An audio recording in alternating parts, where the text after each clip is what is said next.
Hello, everyone, and welcome back to not only another day here at the Damage Report, but Friday, Garbage Day. And we decided we want a theme of garbage. So we've brought back a classic Friday So needlessly mean, Brett. It's been a while.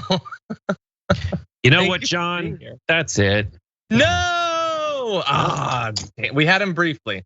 Then I dropped it behind the desk, but it's your lens cap because I use your camera. So that's true. Jokes on. I almost lost you, but your incompetence means you now have to do the show. So Brett, you've been gone for a really long time. We've had some great fill-ins. Obviously, people still miss you greatly. What has it been like being free of the shackles of Friday TDR? You do not need to say that you had some great fill-ins in that whole thing. Well, but they were great. You're great, and they were great. Yeah, but I am the desperate co-host sitting here just needing positive reinforcement and attention. And they're not here, they're not watching, whoever it is. I don't know, I didn't catch those episodes because I was actually doing this thing called work, John. I wasn't. It's weird because you were working so hard and yet you come back looking refreshed. Your hair is more lustrous. You have a twinkle to your eye. But we're very glad to have you back, everyone. I was editing till like 11:15 last night. And I also here played some Fortnite. So that's beside the point, John. Nuance the work thing there. Anyway, from the chat, I can see that everyone's very excited to have you back. I'm excited too. Hopefully it will last. We'll see. I know you've got this big new young show that's super exciting, but don't forget about us, okay?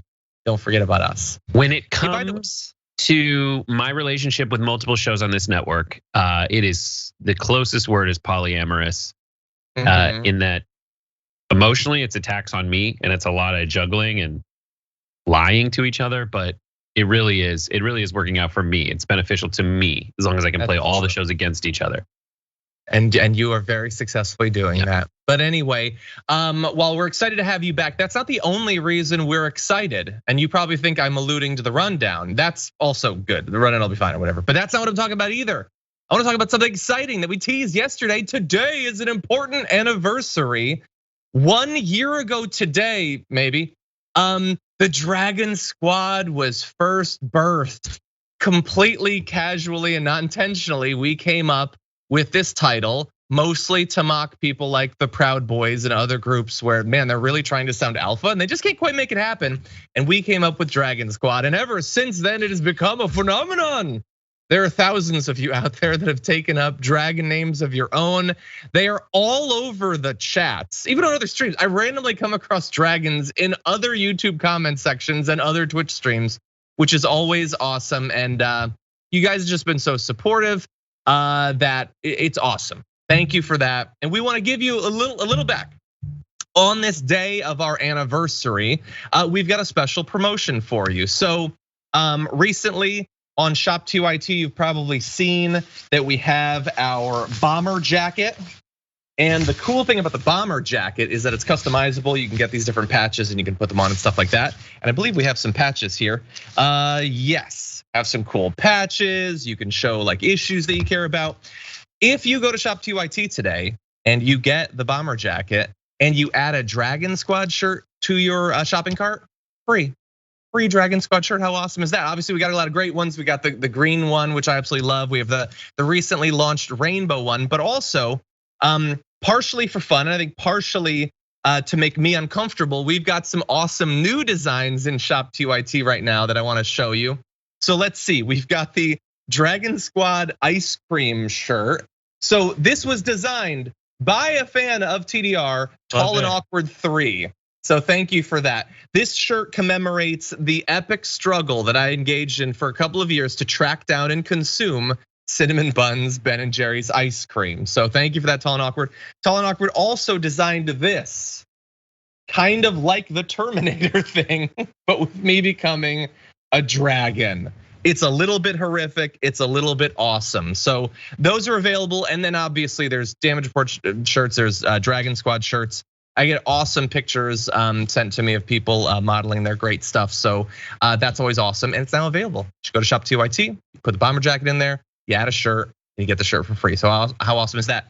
By the way, so that's the gift for you. But much more importantly, there's the gift for us here at TDR. So every member of TDR got an awesome little gift bag combining a few different things. So a few very special things, shirt, tote bag, stuff like that. But then Mini Morpho, who many of you are in the audience are familiar with, this great artist, created this limited run of awesome dragon art coasters commemorating Brett and JR and Anna and myself. So that's awesome. It went out to the different members of the team. I think Brett's holding one right there, actually. But it's not just for us. That does look cool. 3 of you out in the audience are also getting a set of these. So if you want to find out if you want, going right past it, just right past all the visual humor that I've put together. What? Okay, like a dragon roll. Act now, and you'll also get a dragon roll. You'll get some dragon fruit, which I forgot to bring to the set. I realized that was what that was. It's eel. Why are you eating a dragon roll at 10? While most places will give you a dragon roll with eel, only at TYT will give you dragon rolls made from real dragons who made the ultimate sacrifice. They're endangered, but they're so good. I can't believe you got a dragon roll. And when did you put on the dragon costume? I didn't even see you doing that. That's a cool dragon. I like that. Just like, it's so easy to like slide things by you. Someone says, where did you get that at this ungodly Pacific hour? Well, I could actually go for one. But anyway, thank you, Brett. There's the dragon fruit. Everything's coming up dragon. So anyway, if you want to know if you were one of the viewers lucky enough to get a set of Mini Morphos coasters, you can go to Shop TYT right now at Shop TYT on Twitter or Instagram. It's already live. You can go see if you won. By the way, also wanted to thank, where is it? Yes, we got it. I never had dragon fruit before, but that is delicious. I have not either. So a woman-owned business, Dragon Baby, sent us dragon soap as well. Thank you for that. We're so lucky. There's some awesome cards that were sent in by members of the audience. Thank you everybody for that. This is amazing. I don't want to glide by because it looks like we got different dragon soaps. I think that we did. I got this red one with a dragon embedded in it and a long curvy tail. Oh, I got one. It's like it's like the first, level beginning of your badge on YouTube channel membership. It's a dragon. So I can't get into it, John. Okay, well, your hands are probably sticky with dragon fruit and sushi residue. No matter what happens, I never get sticky. Okay. My whole life, I've been able to avoid it. Okay. You said it before we started not to take any extra time, so you just go ahead. Well, anyway, thank you everybody for being a part of the community, for being part of the Dragon Squad. Mini Morpho, thank you for the art. Dragon Babies, thank you so much. Thank you to everybody on the team. Hopefully you're enjoying. That is awesome. It's bursting out of the egg. That's pretty awesome. Thank you everybody on the team who makes the show possible. Much appreciated. Reminder, shoptyt.com. You can get a free shirt with the purchase of the bomber jacket. So should be a lot of fun. Anyway, with that, you know what? I was thinking we would just do 1 year of the Dragon Squad and then we end the show or whatever, but I guess it's going pretty well. I guess we could do a little bit more. Maybe we'll do like one bonus month or something. So I guess we'll do the news today. But sorry, John, that's all the time I have. I kind of have to go. We spent a lot of time. You kind of wasted a lot of time with your gags. Sushi, you're not going anywhere. I am going to take this off because you got that costume on. Anyway, everybody, as we go through the news that's coming up, you can send us messages and we'll respond. Tweets, super chats, comments, all of that. Also, at the end of the show, as always on Fridays, we will be choosing our garbage people of the week. At the community tab, you can go vote for the community garbage person. Brett hasn't done it for a while, so I'm really excited to see who his garbage person is going to be. But before we get to that, we got a lot of other news to get to. So Brett, you ready to do this thing? Sure, John. I'll focus by the time we get there. What did you do? Did you get sushi on your lens? Just don't worry. Just everyone calm down. Brandon, stop talking trash in everyone's ear. I focused and everything fell apart. Everything's fine. Better. Okay, go. Let's do this thing. Okay, let's get serious. We got serious news now. This morning, President Biden is going to be unveiling a suite of executive orders designed around the theme of increasing competition in a bunch of different industries. So we're gonna give you details on some of what they aim to do. and then give you our thoughts about what we think is good about this and where it might be falling short. So it'll be signed at 1:30 p.m. Eastern time, so not long from now. Now, in a little bit. I'm bad with time. Anyway, it's gonna be 72 different initiatives that he wants over a dozen different federal agencies to undertake to promote competition throughout the US. And it goes after corporate monopolies across a broad swath of industries, and specifically directs antitrust agencies to focus their enforcement efforts into labor, healthcare, technology, and agriculture sectors. And just in case there's some conservatives watching, I want to snare you, I want to hook you. So let's start off with his regulations attacking the tech industry. So includes several measures specifically targeting big tech companies like Google, Facebook, Apple, and Amazon. And so let's see, we have the order telling federal agencies that approve mergers that they should scrutinize the tech industry's practices more closely. A second provision will encourage the Federal Trade Commission to write rules limiting how the tech giants use consumer data, a response to criticism that companies like Amazon can leverage what they know about users to gain the upper hand on competing services and businesses. On top of that, you're gonna have the FCC creating new rules for broadband internet providers and encourage the FCC to readopt net neutrality rules. So we'll get more that we'll get to in just a second. But right there, hey, that's one of the only things they've cared about for the past couple of years is how these big tech companies have gotten out of hand. Josh Hawley's like writing books and selling books on Amazon about it and promoting them on Google and everything. They hate this stuff. They want to fight back against those monopolies. So let's start there, Brett. Will he get any cred from the right for these executive orders targeting out of control tech and social media company monopolies? No, because those entities and individuals are always have been intellectually disingenuous when they are making those arguments, because they all have to do with censorship. They don't like censorship, and they're claiming that many right-wing voices are being censored or throttled online. And that's just provably not the case. We used to have like this, we always do like free trials at TYT and then see if it works, and then we cancel. But we got this free trial of this software that was able to like tell you what the #1 things were on Facebook at any given time.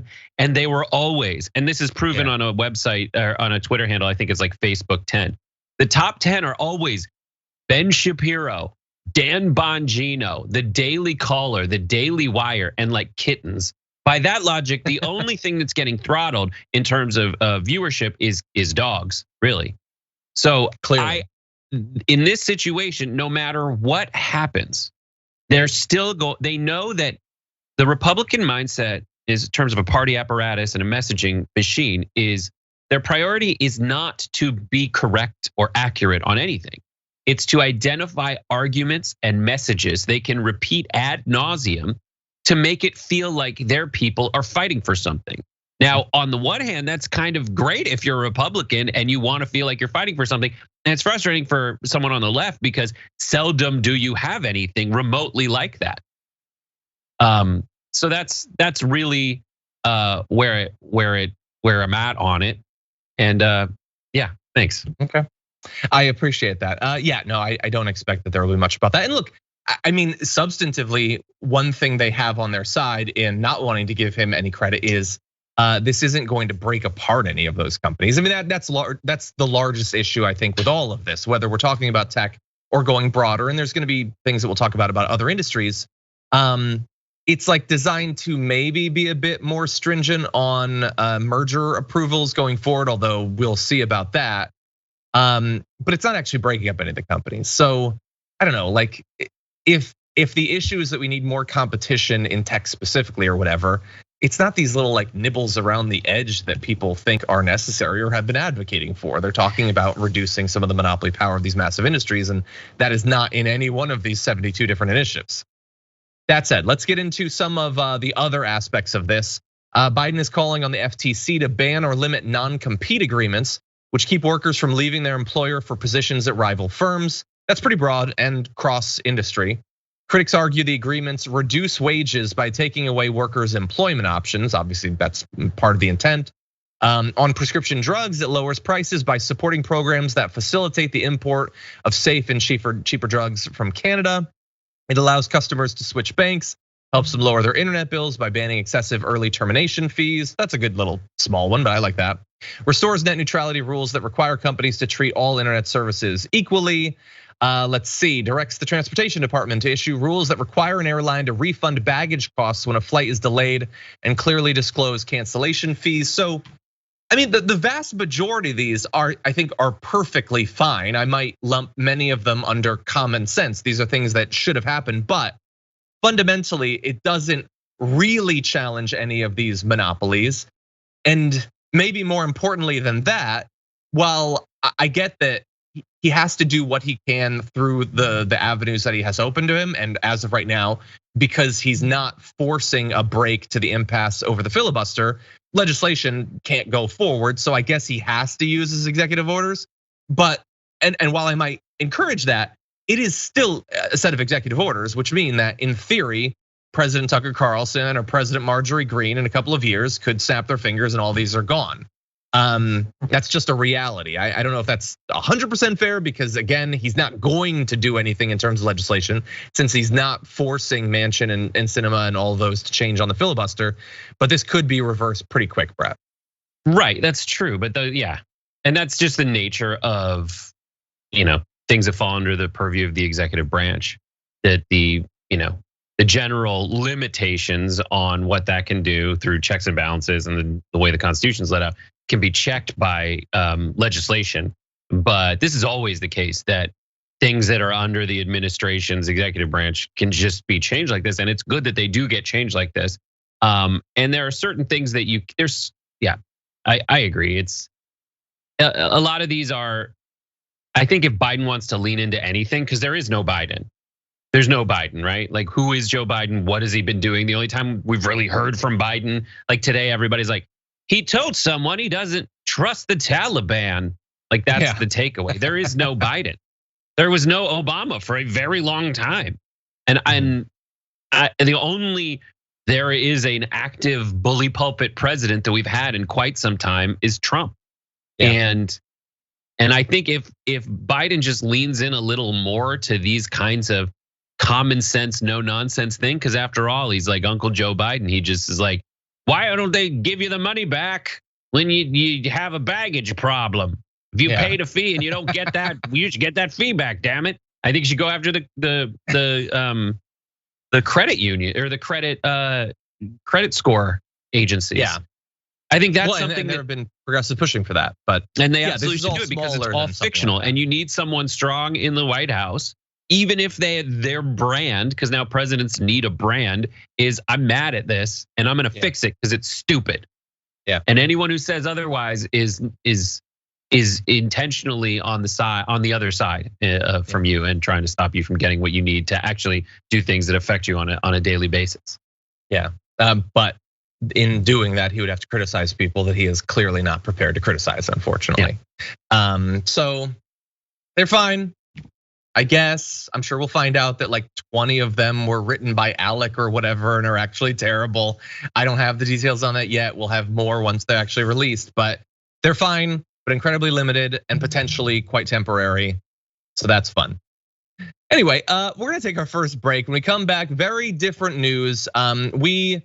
We're gonna talk about, we like obviously in this program when awful people finally get their comeuppance, and that bastard Ken Klippenstein finally got his. We'll be giving you the details on that after this.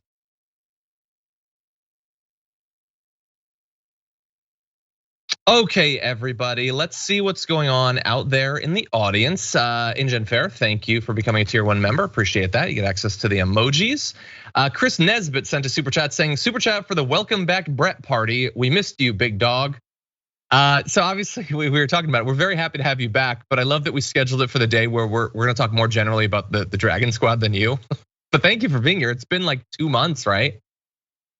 It's been 6 weeks of just me backing off, letting you grow to your own sunshine, John. I noticed that things haven't been the same. Mostly like I don't know how to say this. It seems like there's less smile in your eyes. Yes, I've got like not 1,000-yard stare. It's not that bad yet, but every day it's a bigger stare than it was. Yeah, you're around in 750, I think. Yeah. Okay. Let's see. Rorik Dragon says, "Hi, John and Brett. Happy Friday. Happy Friday to you as well." Zane says, "I gotta be careful about this." Okay. Happy birthday, Dragon Squad. Welcome back, Brett, to 90-minute TDR Trashy Friday. Happy birthday, Dragon Daddy. Can you believe it's 1 year? Most of that was readable, Zane. Thank you for that. I appreciate it. What did you do, I cannot believe it's been 1 year. Zane loves hashtags that I cannot read. But anyway, no, I can't believe that it's a year. I'm not even 100% sure that it is, but I can't believe that it is. Okay, Franklin Sharpslicer says, once you have their money, you never give it back. So the best deal is the one that brings the most profit. Oh, these are, money is everything. Never spend more for an acquisition than you have to. Always exaggerate your estimates. Never allow family to stand in the way of opportunity. Keep your ears open. Small print leads to large risk. Opportunity and instinct equals profit. Those are, I think, Franklin Sharpslicer's favorite Ferengi rules of acquisition. They're also like the rules of online grifting now, actually. It's weird how the Ferengi have invaded YouTube and Substack and stuff. Anyway, okay, this is a controversial super chat. Love L says, for Sophie, she rocks. No. I disagree. You're talking about Sophie Tsai, the former producer of the Damage Report? It's probably about Sophie Tsai. Yeah, that's probably what it is. That's my feud now. I've started a feud with Sophie Morrison. Yeah, have you? Yeah. That's good. Everybody needs a villain. I took those Ferengi guidances, and now Sophie, you're on my list. Thank you. That's not how the list works, but Blue Knight says Simon Simonson is back. That's exciting. Wait, did we play the video? I forgot to send to the video, didn't I? Should we do it now? Should we do it later? We have 1 minute left, okay, John. Yeah, we only have 1 minute. Okay, so we'll do it later. Let's see. Mod Hippie Dragon says Brett has returned. Make Fridays great again. Jeez. Carol Funk says love from Love Warrior Dragon. Thank you. Look at all those dragons out there. No. What? Make Fridays great again is motherfucker. That was a G, so we're not in trouble. Anyway. Blackity Black and I'm Black Dragon, y'all says, my daughter made an observation and backhanded compliment in that the Damage Report makes bad news funny and the Daily Show makes bad news really funny. This led to a conversation about coping mechanisms, TDRs for the kids. Thank you, I appreciate that. Wait, who makes funny this versus person really? Likes us, but likes the Daily Show better. Yeah. So it's like John said, we had some really great replacements for you. So you are fungible. Anyway. You are, but you're also fun. You put the fun in fungible. Anyway, we got a lot more news coming, so stick around.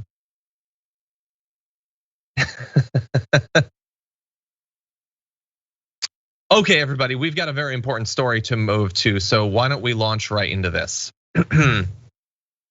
For the past week or so, Tucker Carlson has been aggrieved about his belief that the NSA has been wiretapping him, spying on him, trying to get to the bottom of what he's up to. And he's been trying to get to the bottom of what they're up to, filing a FOIA request against the NSA.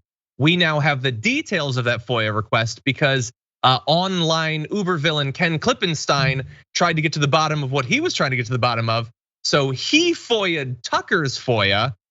And Tucker didn't like that at all. So here is Tucker Carlson on his show last night talking about one Ken Klippenstein.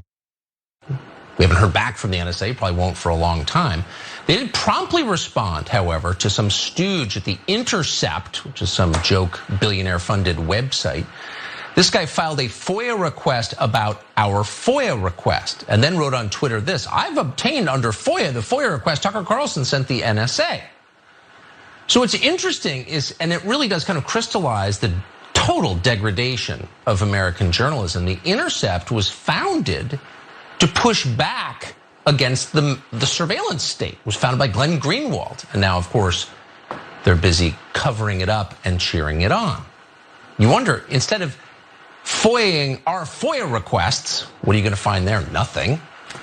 Want to figure out what the NSA is doing, the largest intel agency in the world. that might occupy your time. That might be a virtuous thing to do. Doesn't occur. What is his problem?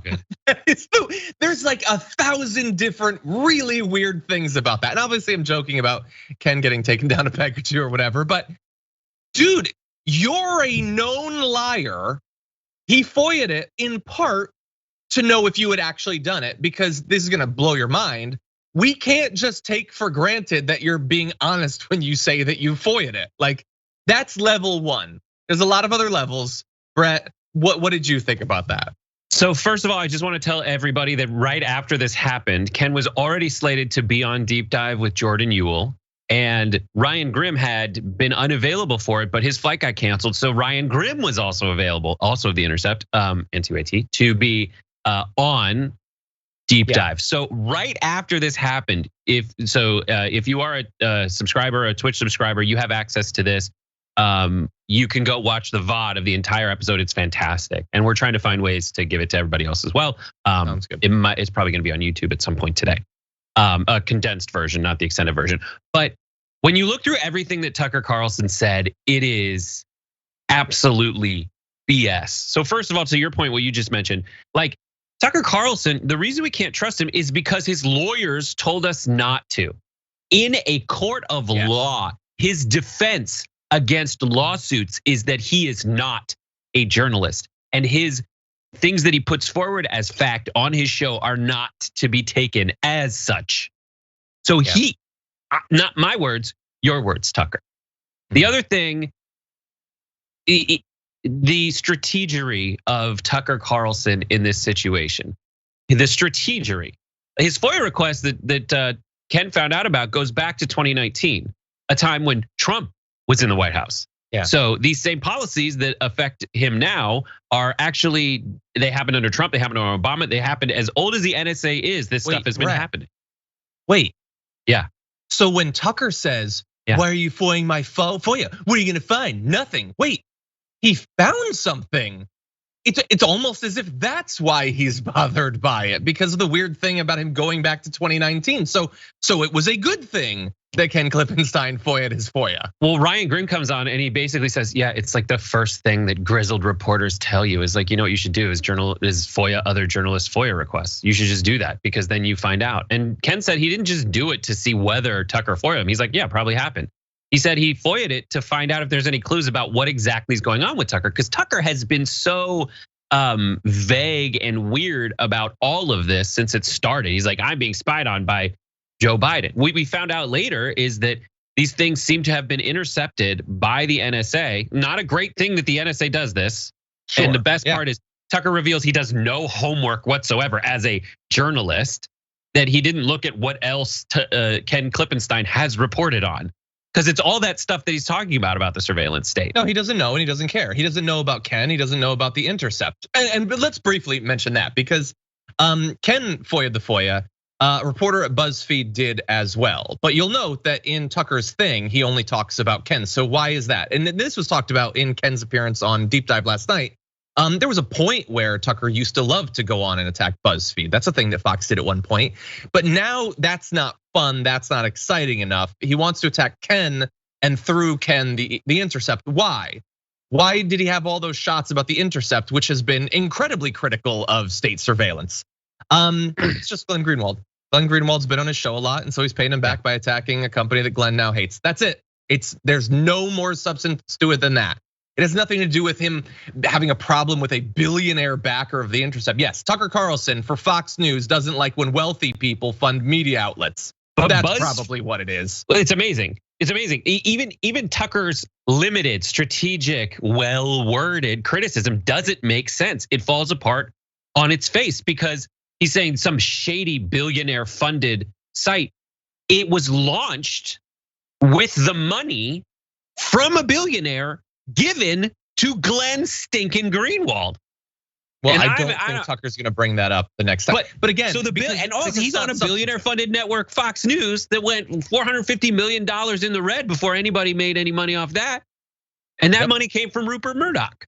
And he has no problem with that whatsoever. No, this is all just such, what Ken FOIA the FOIA. Okay, so if you think that was a waste of time, then it's perhaps a waste of time. it wasn't. We actually found out something about what you were doing, which is what really grieves you. But then why would you be talking about it?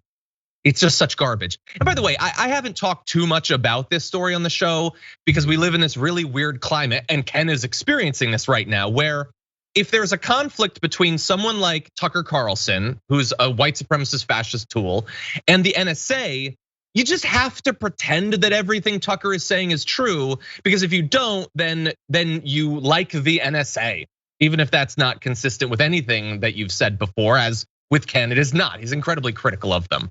So you're just supposed to assume that it's all true, even though every detail we've gotten from this makes it seem as if Tucker's thing is largely BS. The only thing that isn't BS is that, yes, some of his stuff might have been intercepted by the NSA, which might be doing things that in general we don't agree with at all, but not the specific things that he's claiming they are. He's communicating with people who live in other countries to set up an interview with a government figure of a different country, and that was intercepted. And his takeaway is not that it's possible that they weren't spying on the foreigner, they were spying on him. It's that that's the only conclusion. He said that in his show. That's the only possible explanation when you're trying to set up an interview with a foreign leader. And he said the reason they're doing this is to intercept that and then reveal it to embarrass him. So they were gonna reveal that he was trying to get an interview with Putin to embarrass him, when presumably we would have found out about it anyway had he conducted the interview. None of this makes any sense. If you not even scratch the surface, you blow on the surface a little bit, it doesn't make any sense. But something, the NSA, Tucker Carlson, he seems really important here. But how, really brief, one more point, how important? He is saying that the NSA is spying on him, a journalist, individually. How serious should we take this? Maybe about as seriously as Fox is, because Fox hasn't talked about it at all. Like, think about if Brett was getting spied on by the NRO or something.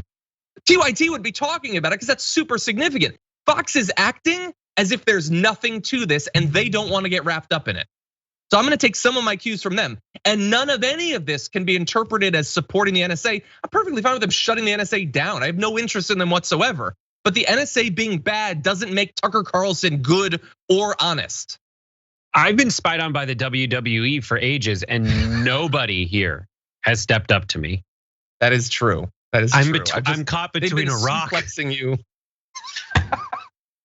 and Iraq in a Cena place. Anyway, there's one other aspect of this I want to briefly talk about. So Ken Klippenstein being taken down by Tucker Carlson, and it's good because he deserves it. He can't keep getting away with it, this Ken Klippenstein. But there was a really funny thing about it that sort of, you can get a little bit of it from Ken's tweet. So Ken understandably tweeted, literally all I did was file a FOIA request, LOL, which is true.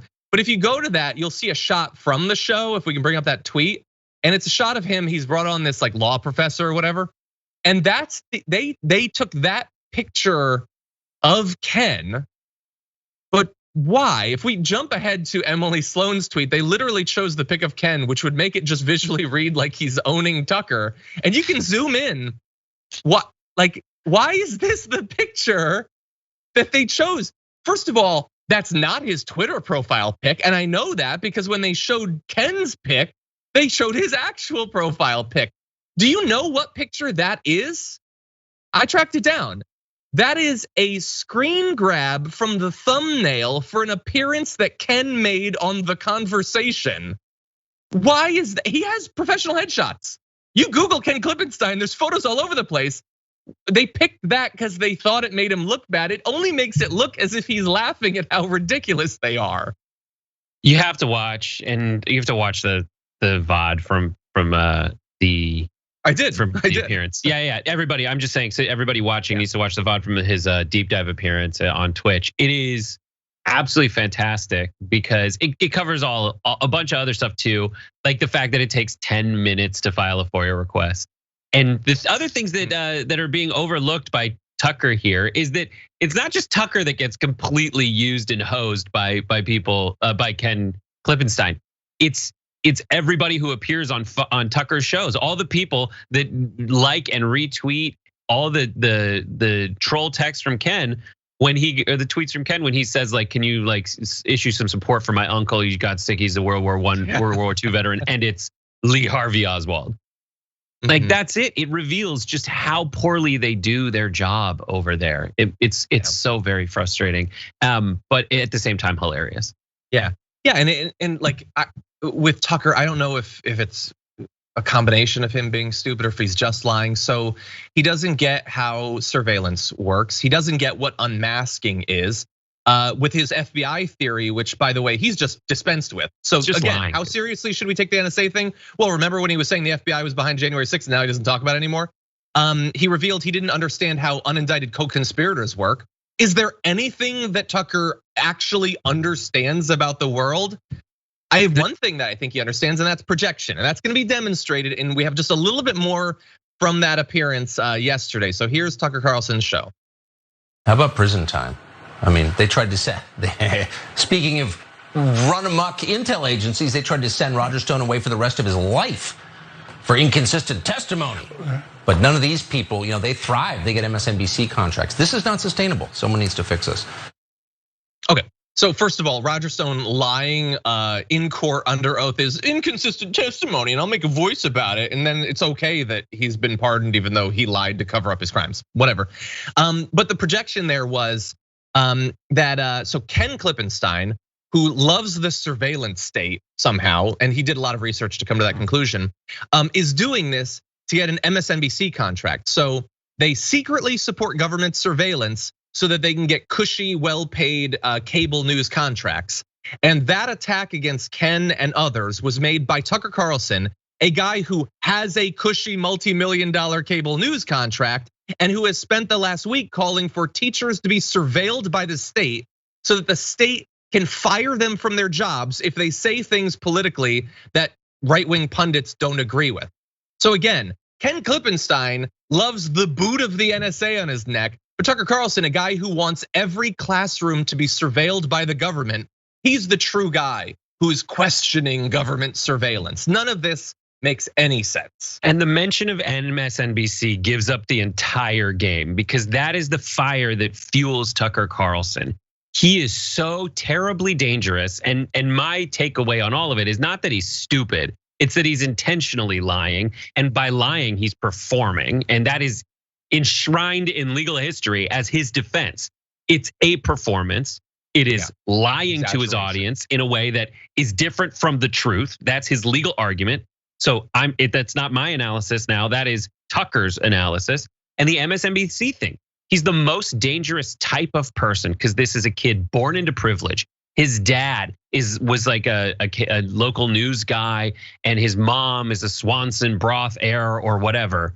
This guy has so much given to him, handed to him, and he is a darling. He's great at dinner parties. He's everything that you could hope for. So he's played the inside elitist at every turn game all the time to get where he is. That bow tie wearing, floppy haired, pleated pant, elitist Cape Cod perk.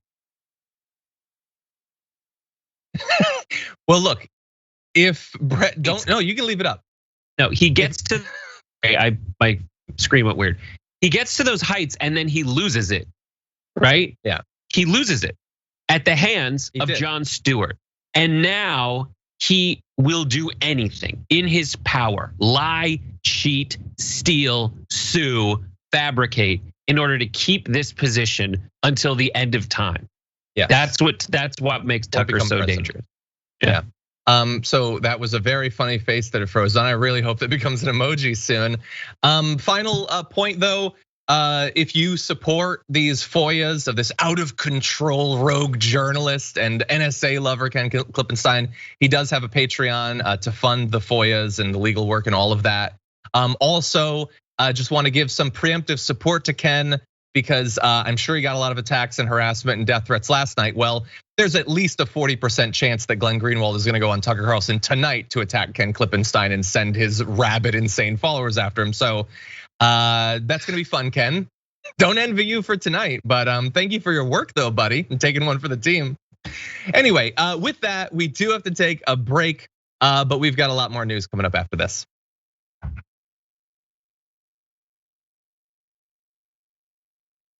Okay, everybody, let's see what's going on. Denkar says, John, could you speed this up? Black Widow isn't going to watch itself. JK, love you guys. Thank you, Denkar. Denkar's been in the community for a long time.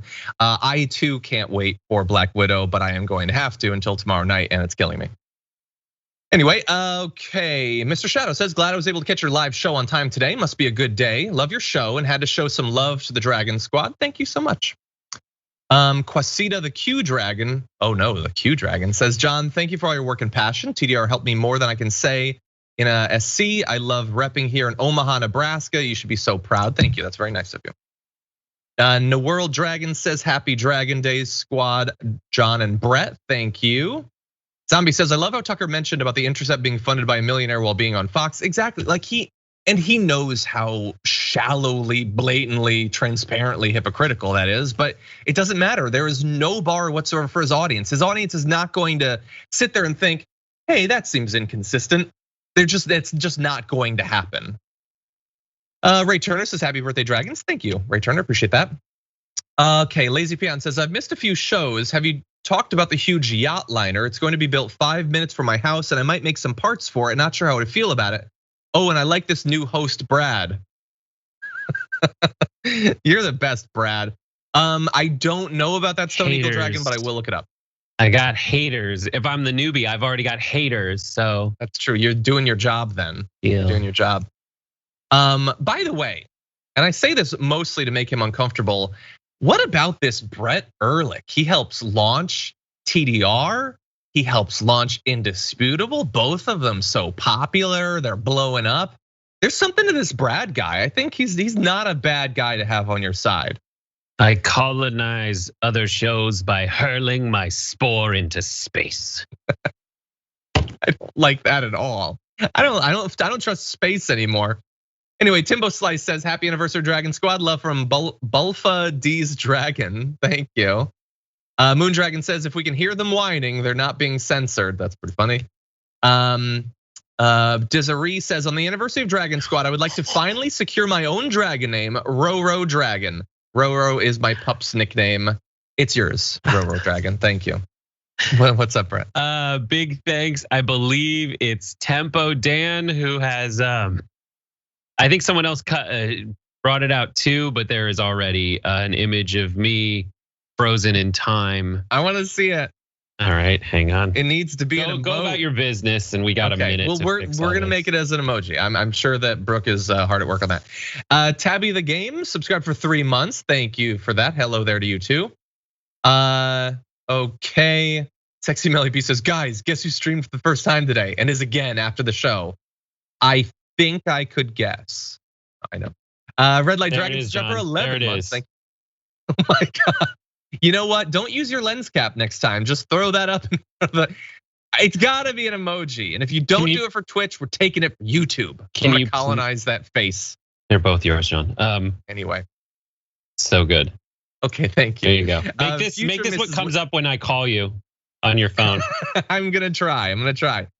Future Miss Lee subscribed for 12 months. Says, can't believe it's been a year. I love TYT. Thank you for being here. Depressed Progressive says, best day before birthday present for me. John and Brett back together. Thanks both of you. How did you know what I wanted? We actually sent him away so we could bring him back for your pre-birthday present. I hope that it was worth it. And happy birthday in advance for tomorrow. Anyway, with that, lots of big news to get to. We'll see you right after this.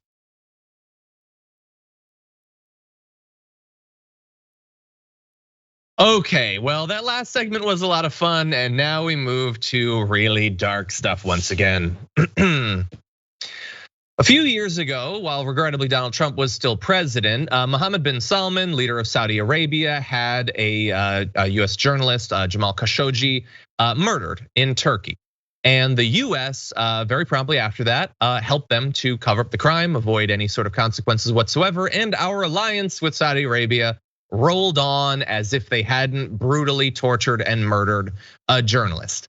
But now it's being revealed a little bit more of what was going on about Donald Trump and his reaction to that event as it was proceeding and unfolding day by day, as we were finding out more about it.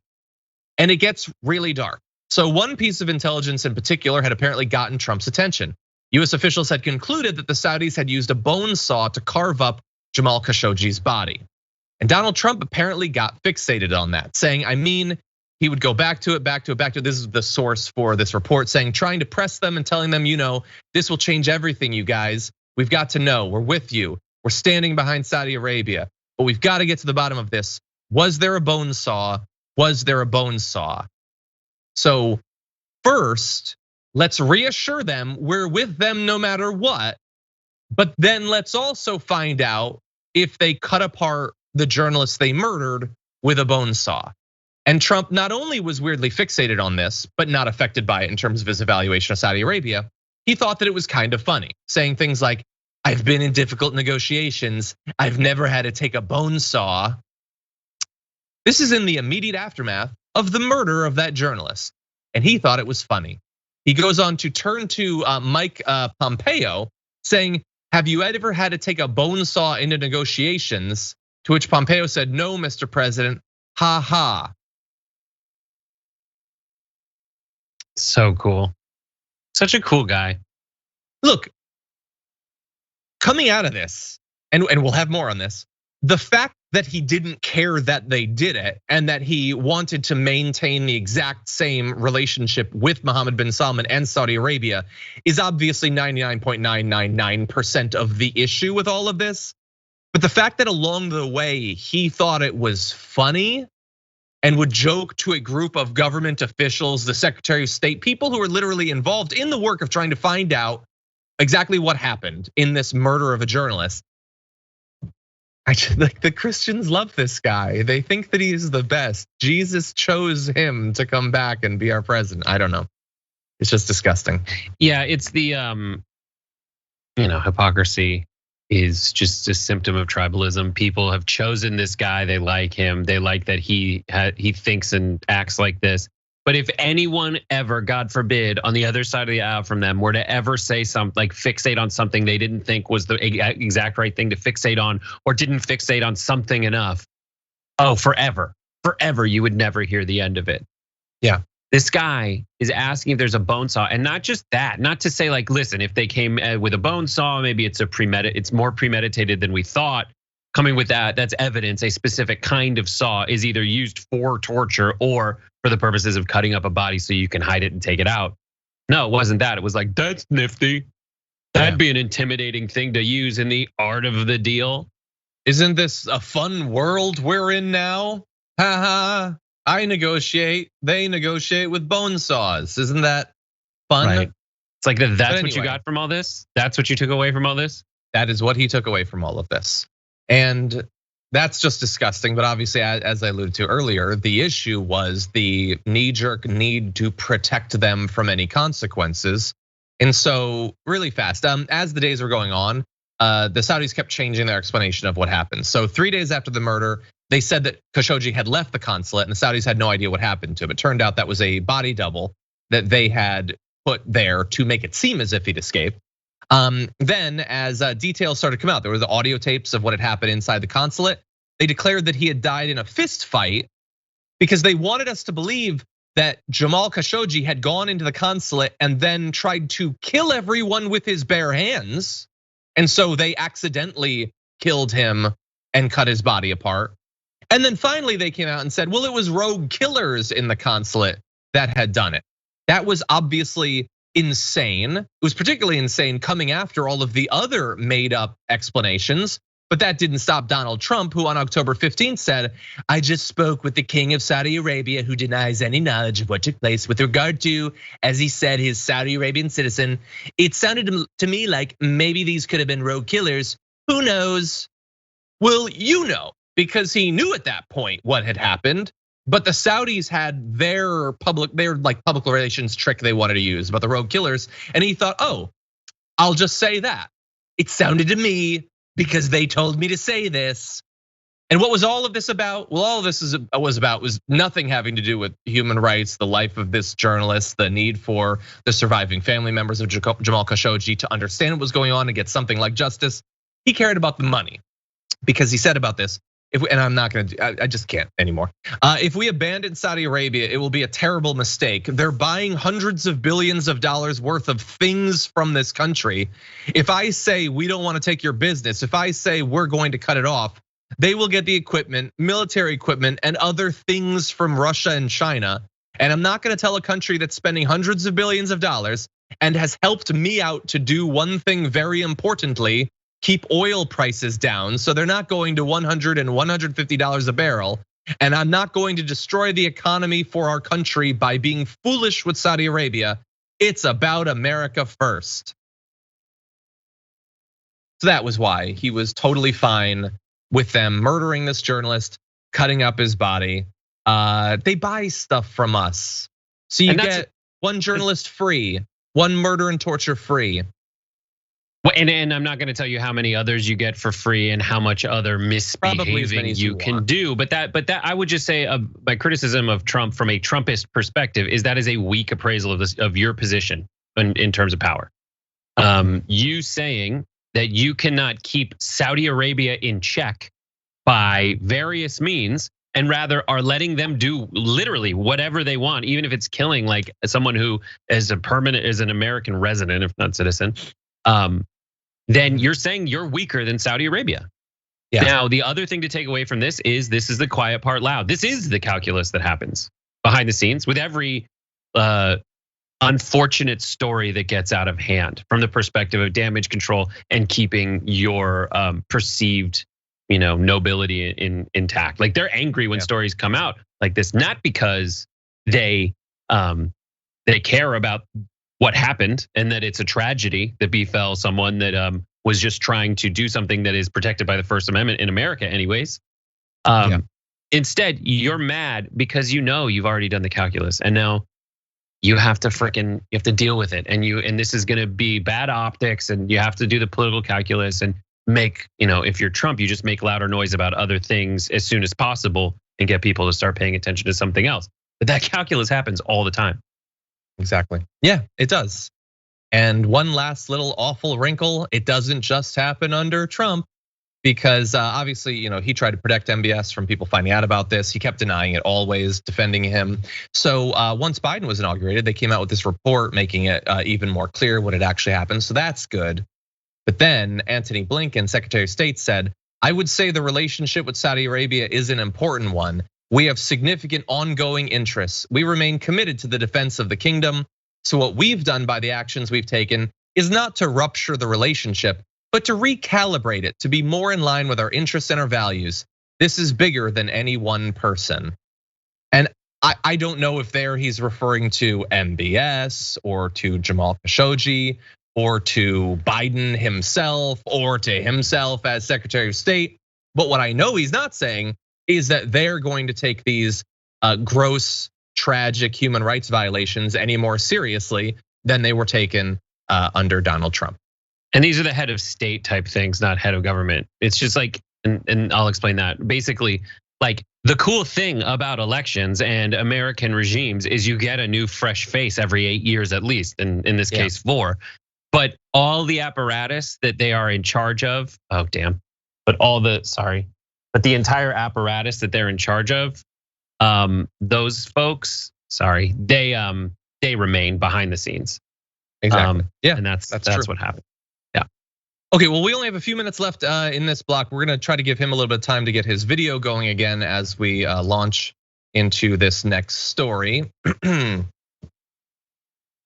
Last week, we let you know about the Canadian death toll from the heat dome that had overlaid the Pacific Northwest and parts of Canada. It was absolutely devastating, leading to wildfires and the loss of hundreds and hundreds of lives.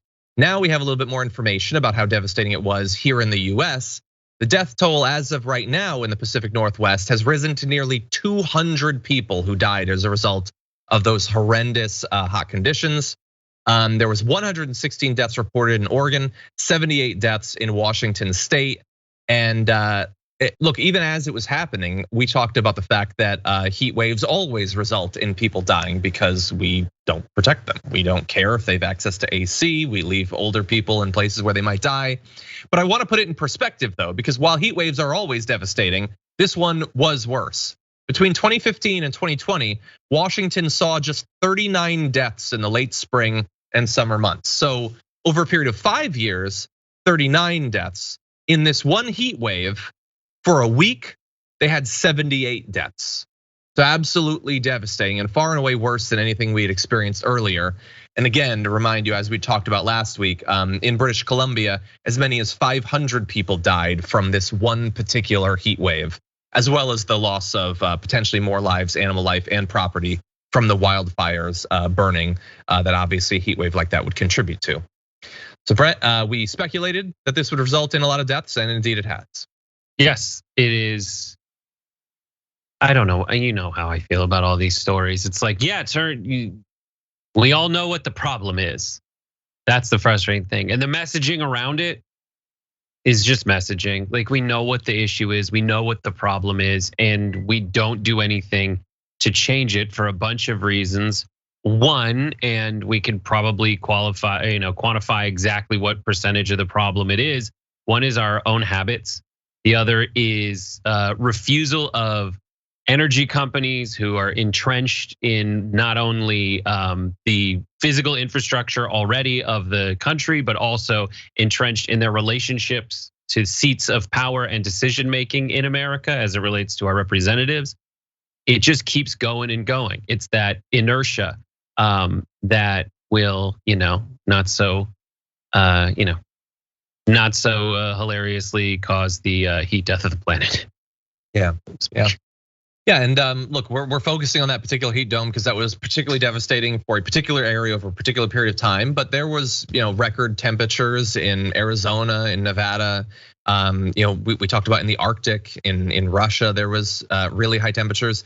In Canada, that city or that small town of Lytton, we had like checked in each day as they were breaking records, and almost like tragically, like perfectly in terms of the message being sent to the world, then burned down in a wildfire. Like set land temperature records day after day after day, and then was burned to the ground.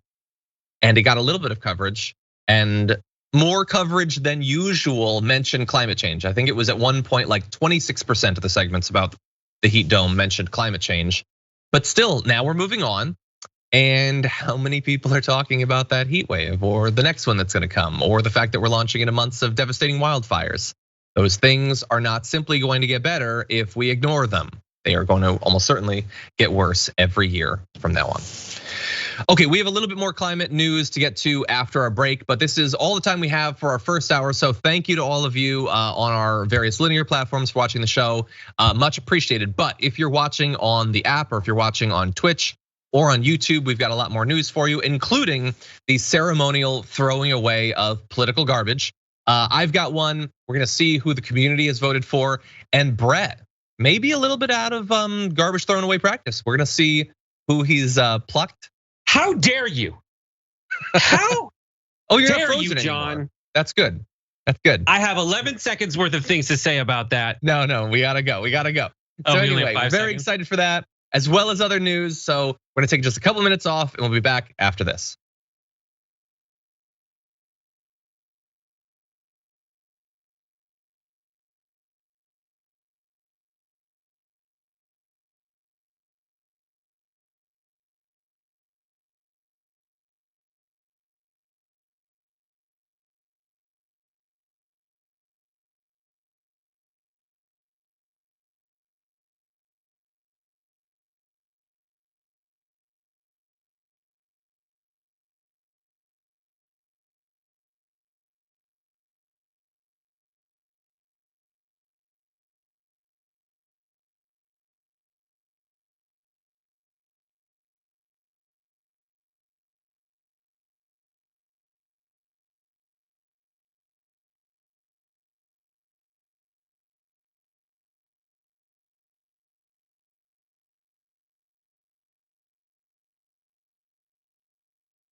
Hey YouTube, hey Twitch, we got a little bit more for you, including one thing that I forgot to throw to during our discussion about the anniversary of the Dragon Squad. Congratulations, everyone. I think we have a video. Why don't we go to that?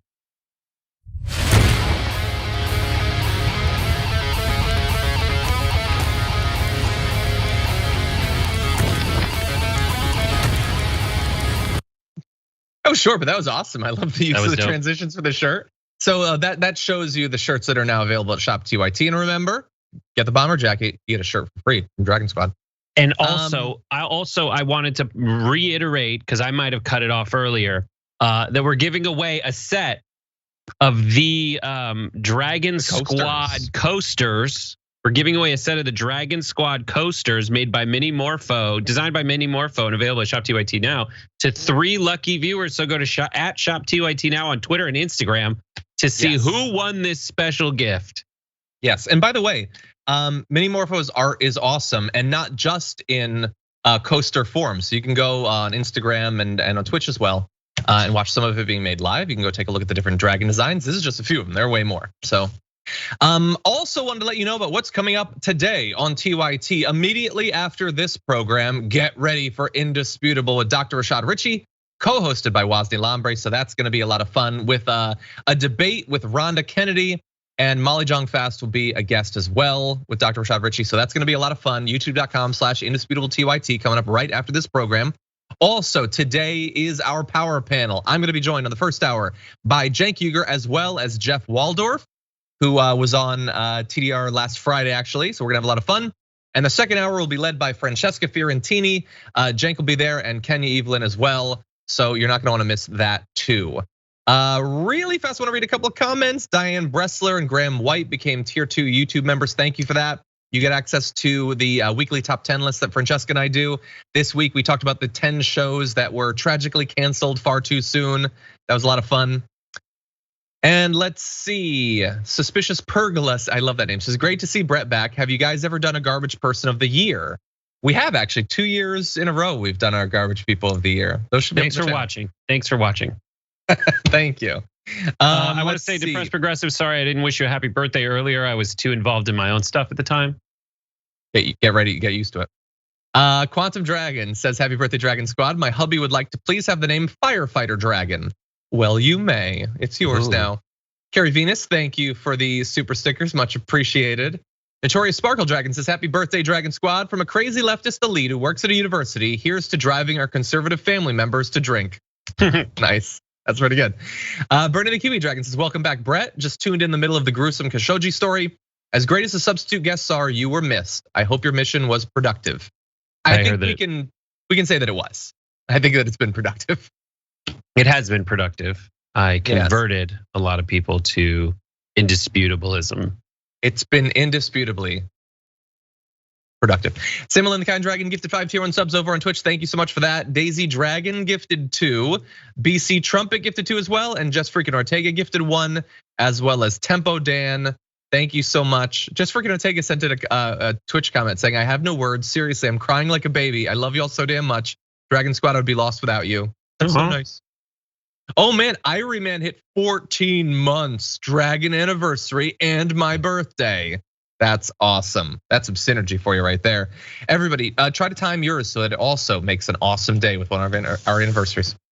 Anyway, with that, Brett, you ready to get back into some stories? We don't have much time, and I'd like to get to as much of this as we can. Whether I am or not, you've been more than fair. Kind? I don't know, Princess Bride reference, your turn. More than fair, I believe so. Anyway, okay, let's go into this video.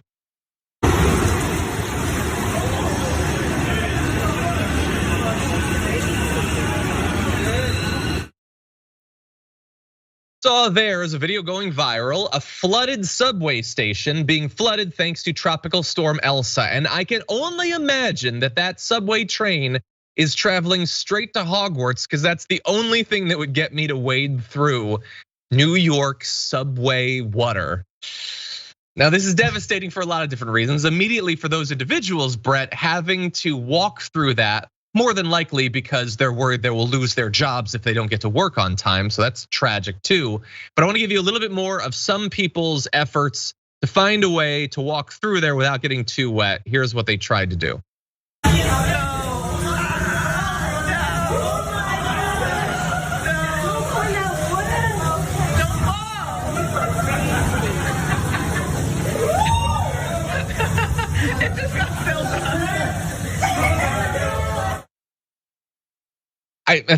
That's a good try, but I don't think either of those things, Brett, are gonna succeed in keeping that. What I have to imagine is half sewage, half rats water off of your clothes and skin. But delicious, to be honest. Ugh. I assume it's flavored in that way. Horrible reality, horrible reality. And also, as Ghost Dog points out with the, it says New Staff City. STAPH. But I would say, and also said Under the Sea, but they're mixing their Disney references. That's true. And guys, we are naming winter storms now. And Elsa is the name of the ice queen. That's true. In Frozen. Why did we burn the Elsa on the tropical storm Brett, and not save it? You know what I'm gonna tell you to do? Huh? Let it go, man. There's other names. We'll come up with some. Anyway, this is important because this sort of flooding is not supposed to happen. And we can't necessarily say that this particular tropical storm was caused entirely by climate change, blah, blah, blah. But we know that the storms are getting worse and it's gonna become more common. And millions of people rely on that sort of transportation system to go about their lives, to get to work. Again, it can't be stressed enough. You have got to have a really good reason to want to walk through that, to be willing to walk through that. And supposedly they're dealing with it and they're gonna try to fix it and all that, and they dispatch people immediately, but it's still devastating. So let's take this seriously. We talk in the abstract sometimes about New York becoming uninhabitable because it's being flooded. Maybe this is one of the early parts of that. And maybe next year is gonna be worse, and maybe 10 years is gonna be even worse, but this can't stand. Like, we can't go down this path. No, we can't. And it's very difficult. Yeah.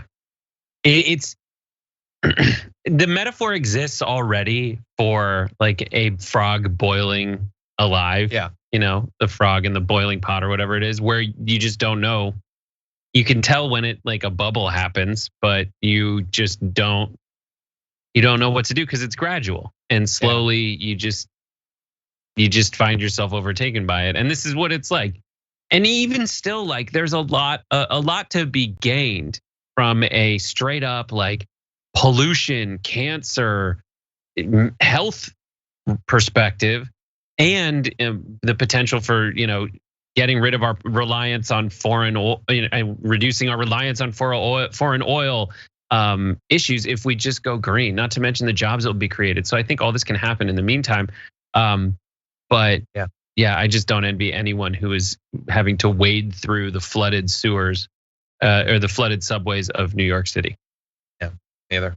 I do want to say now that we're done with that video, I want to point out, I think it was Fonsui who said, "Oh, Brett, you tried to come back with another Frozen reference to John and you came up empty and we all saw it."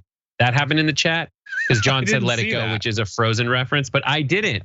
I was trying to say, am I going to promote the 2 Frozen music video parodies that I did? Yeah. Do you want to do some Blow Man? And this is Blow, the follow-up 6 years later. Both available on my YouTube channel, so check those out. I thought you were gonna make a reference to, so do you want to build a comeback? But I like yours. No, those videos are great. Everyone should go watch them. Anyway, and even if you're ragging on me, John, it doesn't bother me anyway. Hey, it all came full icy circle. Okay, anyway, we gotta get on to other stories. That was fun. Okay, so with that, let's get serious. This is about to get dark. Wendy Williams is facing quite a bit of criticism over her coverage of recent, I'm gonna be vague here, life developments in a TikToker. Tragic story, but you wouldn't get that from the beginning, at least, of Wendy Williams' coverage of it. So we're gonna show you the video and give you our thoughts. I have no idea who this is, neither does Norman, neither does one person in this building, maybe Sus does. Do you know who Swavey is? Clap. Clap if you know who Swavey is. Okay. Sus? Nah, it's not my cup of tea that I got going on right now. Well, he's a TikTok star. He's got more followers than me. 2.5 million. On TikTok, but on Instagram, you have more followers.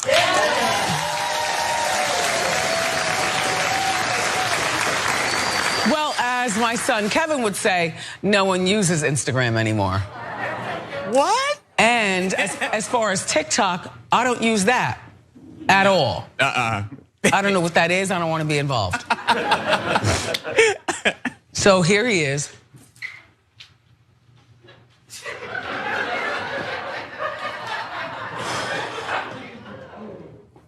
He's 19 and he was murdered Monday morning. Okay, so it made me uncomfortable to have to be vague in the beginning so that you get the full effect of that video, the effect that the audience live got in there. So the TikTok star Swavey, whose real name is Matima Miller, died from a gunshot wound. It was a 19-year-old that was already incredibly popular, had his whole life in front of him, and died. And they didn't find out about that through a minute of her encouraging them to kind of have a bit of fun with the fact that they don't know who this is. And then there was a debate about who had more like social media followers. And I don't know, the guy that she was interacting with, I don't know if he knew what was happening in the story, but when he pointed out, no, you got more Instagram followers, that doesn't feel good at all when you find out that the person that she's like beating or owning in this is dead.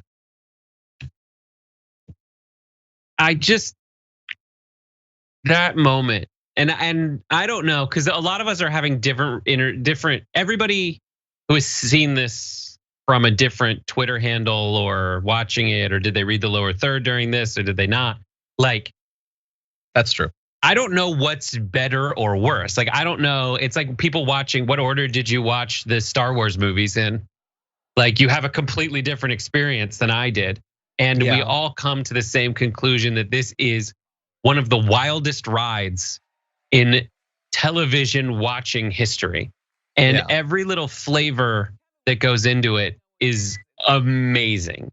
So I think that Wendy Williams knew exactly what was happening. And she knew that the reaction she was getting, especially from her producer, was not gonna help her presenting the story she knew she had to present. It reveals potentially like the interactions between her and whoever that is on the stage with her, which is either a stage manager who might just be like, I know what clips we have in what order or whatever's going on, or it might also be like her executive producer. I don't know. The executive producer needed to know better. If it's a stage manager, he's just like, well, here the last thing we talked about, like Wendy farted last week on the show, and it was hilarious. Like that actually did happen. She farted on that show in the middle of a segment. And so that wild ride all contribute, plus like vanity of people in the audience feeling they need to support Wendy. They did. And then her trying to like reel it in. Well, she's like, oh, okay. He's got more followers than me, which even without the awkwardness, that is like her love language. That is her language of how to quantify how popular someone is how much value someone has and how much you should care about them and how well their life is going is judged by how many followers they have. Yeah. It was just incredibly awkward, and I'm sure she's going to address it. Maybe she can come up with something. I don't watch the show, so I can't make any general judgments. Most of what I hear about her is via John Oliver, but that's a weird way to cover pretty much every part of that story. It's just a tragedy. This is Wendy Williams is just definitely. But and that's it. And there's so much television like that on our show. On this show, we covered a lot of different subjects, but each subject we kind of presented as that, and each subject going into it, we kind of read the room on it. We try to. But that's what's so crazy, even worse on like morning and syndicated television. As I've always, the bit I've had for a long time, it's victims and recipes. Yeah, it's like, all right, and 40 people were burned alive. Next up, your 4th of July barbecue. What are you gonna do when Aunt Edna wants non-alcoholic beverages? Now this. Yeah. Oh God. Oh man. Just uncomfortable. Yeah, we always worry that we're gonna like seem to be making light of some tragedy or something. Well, I don't think we're ever gonna be as bad as that. Anyway, okay, it kills me that we have to skip this block, but we're gonna keep it until Monday. So we're gonna move on to our last segment. We have to do this because we're running out of time. So let me know, are we ready to do this? We're good, okay. It's the end of the week and Brett is back, so it's time to take out the trash.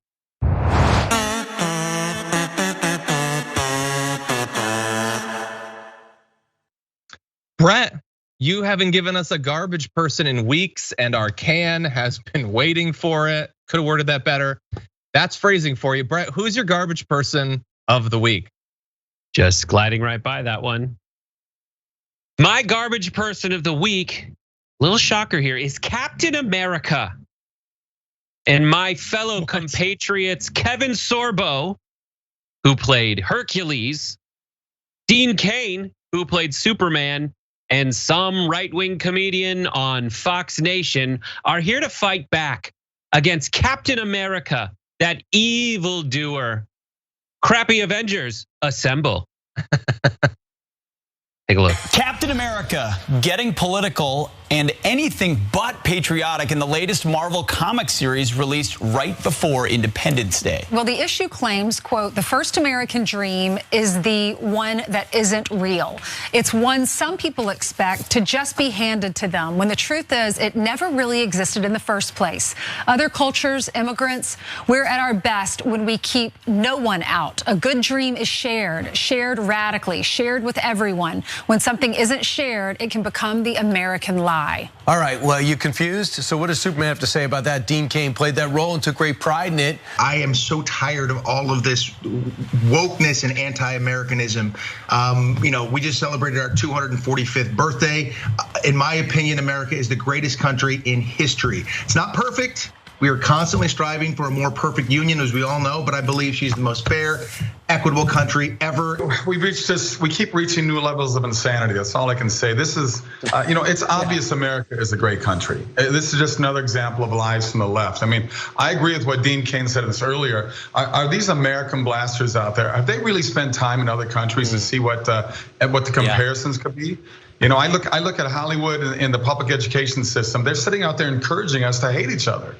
Walt Disney said back in the 1950s, he said, movies and television will influence our youth. And look at what's going on in the streets across America today, especially in all the blue states and the blue cities and all the anger and hate and violence going on out there. It's so sad when Captain America is now like Captain Woke or Captain Propaganda. Did I miss an issue where he was kidnapped by liberal arts professors and was forced to move to Portland?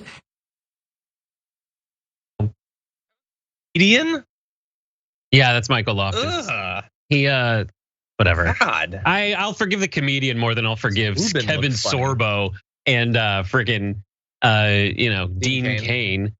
But it's great. They have these culture wars. They did their Dr. Seuss thing. They refuse to actually face these questions. That's what's so amazing. They're talking about how we don't want to indoctrinate people, but they're looking to indoctrinate people. They want the simple good versus evil version of things. That's indoctrination. Yeah. And you're telling me that the guy who's a walking, talking American flag is just now propaganda? It's insane. And also a similar thing like this happened in the 80s where there was there was a fascist guy who was patriotism run amok and he turned into fanaticism and it all just went insane. And Captain America's the one saying like, let's include some people. And he's not alone. It's actually what's written on the Statue of Liberty. And he's just pointing out that America needs to follow through on the promises it made.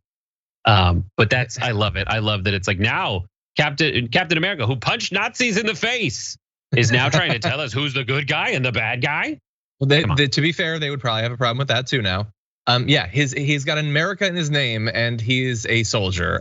There's gonna be a little bit of politics in it. There always has been, and not just in him, but in Batman and in Superman. Get whatever washed up actors you want or whatever. There's politics in it. There always has been. They don't mind it sometimes. They do other times again. So they try to make this about censorship or being woke or cancel culture. All of that is BS. That's just a narrative to try to control the only thing that's actually happening, which is people like some things and don't like others. That's fine, you're allowed to. But we don't have to play into this idea that one side's wrong for being that way and the other side is awesome and patriotic for being that way. So anyway, good garbage person, Brett. That was tough. Man, that comedian, whew. It's gotta be a backup job or something. But anyway, my garbage person of the week is, I think, maybe the biggest villain of the year. Although, as I show you this video, it's gonna take a second for you to realize why. First off, there's the racial harassment, which will be obvious, and then it gets even worse after that. But here is a woman filmed in New York City. Alicia?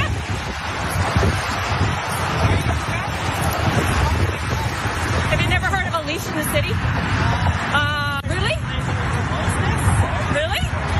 Okay, we'll wait for the police to clear it up. Yeah, go call them. Karen, please, Karen, call them. Karen, get your phone out and call the police. I'm just waiting for him to come by. And which country should I go back to, Karen? Huh? Say it.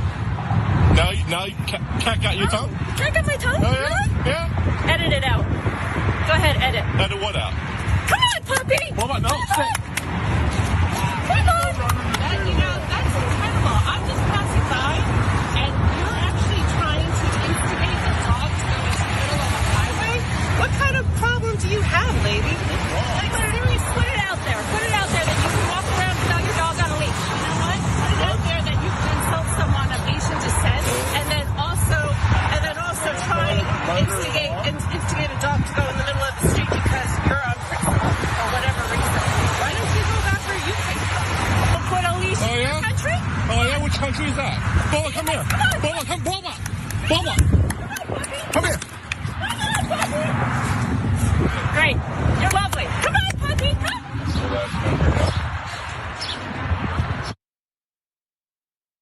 So that's a woman who rightly wanted them to have their dog on a leash, I guess. That is the law, but that doesn't mean you can then do whatever you want. And certainly not including telling him to go back to his country, or do they not leash in his country? He was apparently Asian American. I don't have any more details about him than that. So that's awful.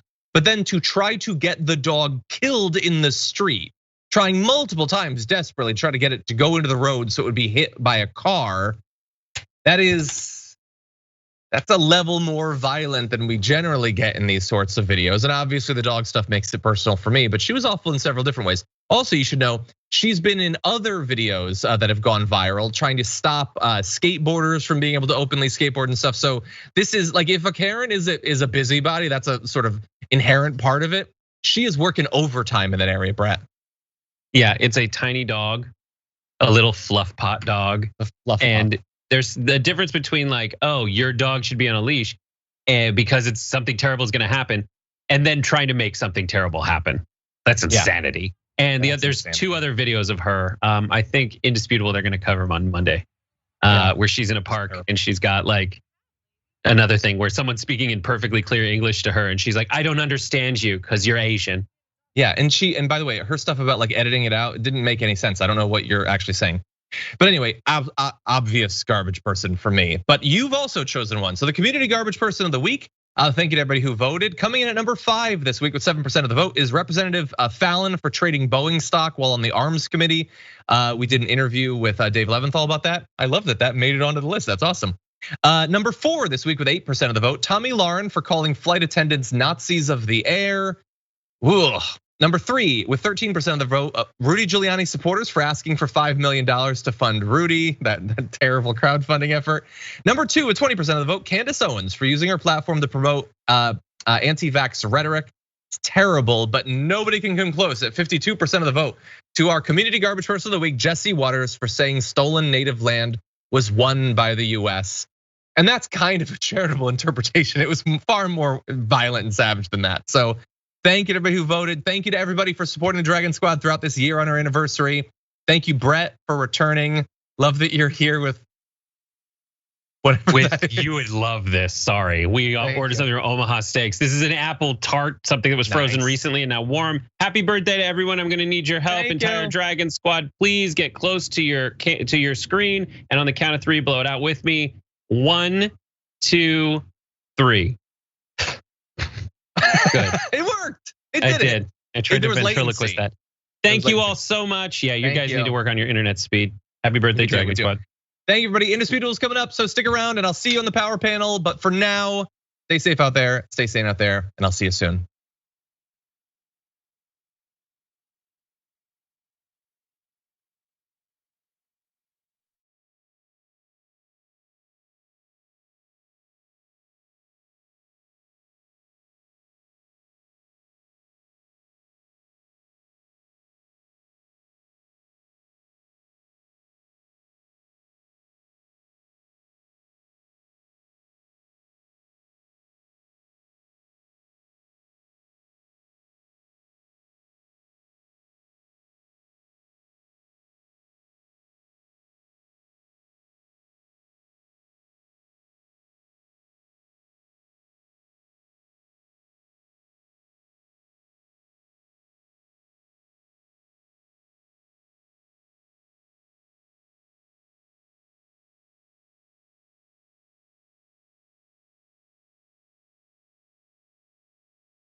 It's Friday. What's happening? Welcome to Indisputable. I'm your host, Rashad Richard. Good to have you here. We have a packed show for you today. I got breaking down the news with me, the big homie, Wosny Lambre, host of Wosny at 10 p.m. Eastern time on Tuesdays. You can find that on Twitch. Host of Woke Bros and also writer at The Ringer. He will break down the news today with me. My debate guest in the bullpen, congressional candidate for the 26th congressional district out of California, Rhonda Baldwin Kennedy. That should be interesting. We're gonna chop it up about some of those campaign items that she is running on. And Molly Jong-Fast, editor-at-large of the Daily Beast and author, will join me later in the show. Let's get into my top news. You know, we keep talking about police officers should do things that are decent, that we need more good cops in the world. We need officer friendly. We need community minded policing. We say this, and I get criticized a lot because people have a big misunderstanding about me. I do not bash cops, I bash bad cops. I do not indict good cops. I indict in the court of public opinion bad cops. That's what I do. There's a good cop in the world. He's out of Syracuse. This good cop is now suing his department for discrimination. Let me give you some background as to what happened. Black Syracuse police officer has now been disciplined for listening to rap music days after filing a racial bias claim. Now keep this in mind. The rap music that's on the social media post that they are referring to isn't even coming from his vehicle. He's not the person playing the rap music, in other words. But they decided to discipline this police officer for having rap music while being on social media somewhere around him. The background to this is quite amazing. This is one of those officers who routinely interacts with the community. He plays basketball with children on a regular basis. He has a program to buy them tennis shoes. As a matter of fact, I want you to see this for yourself. This is Officer Brandon Hanks. Let's play some of that video. Okay, count them out. Get that on camera too. Count them out. Oh, I got it. That's key. 13, 16, 17, 18, 19, 20. Come on. Too easy, girl. Too easy. Ooh. No, give me the left for real.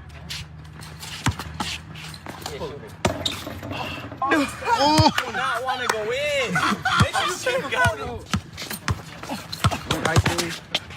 Give me one.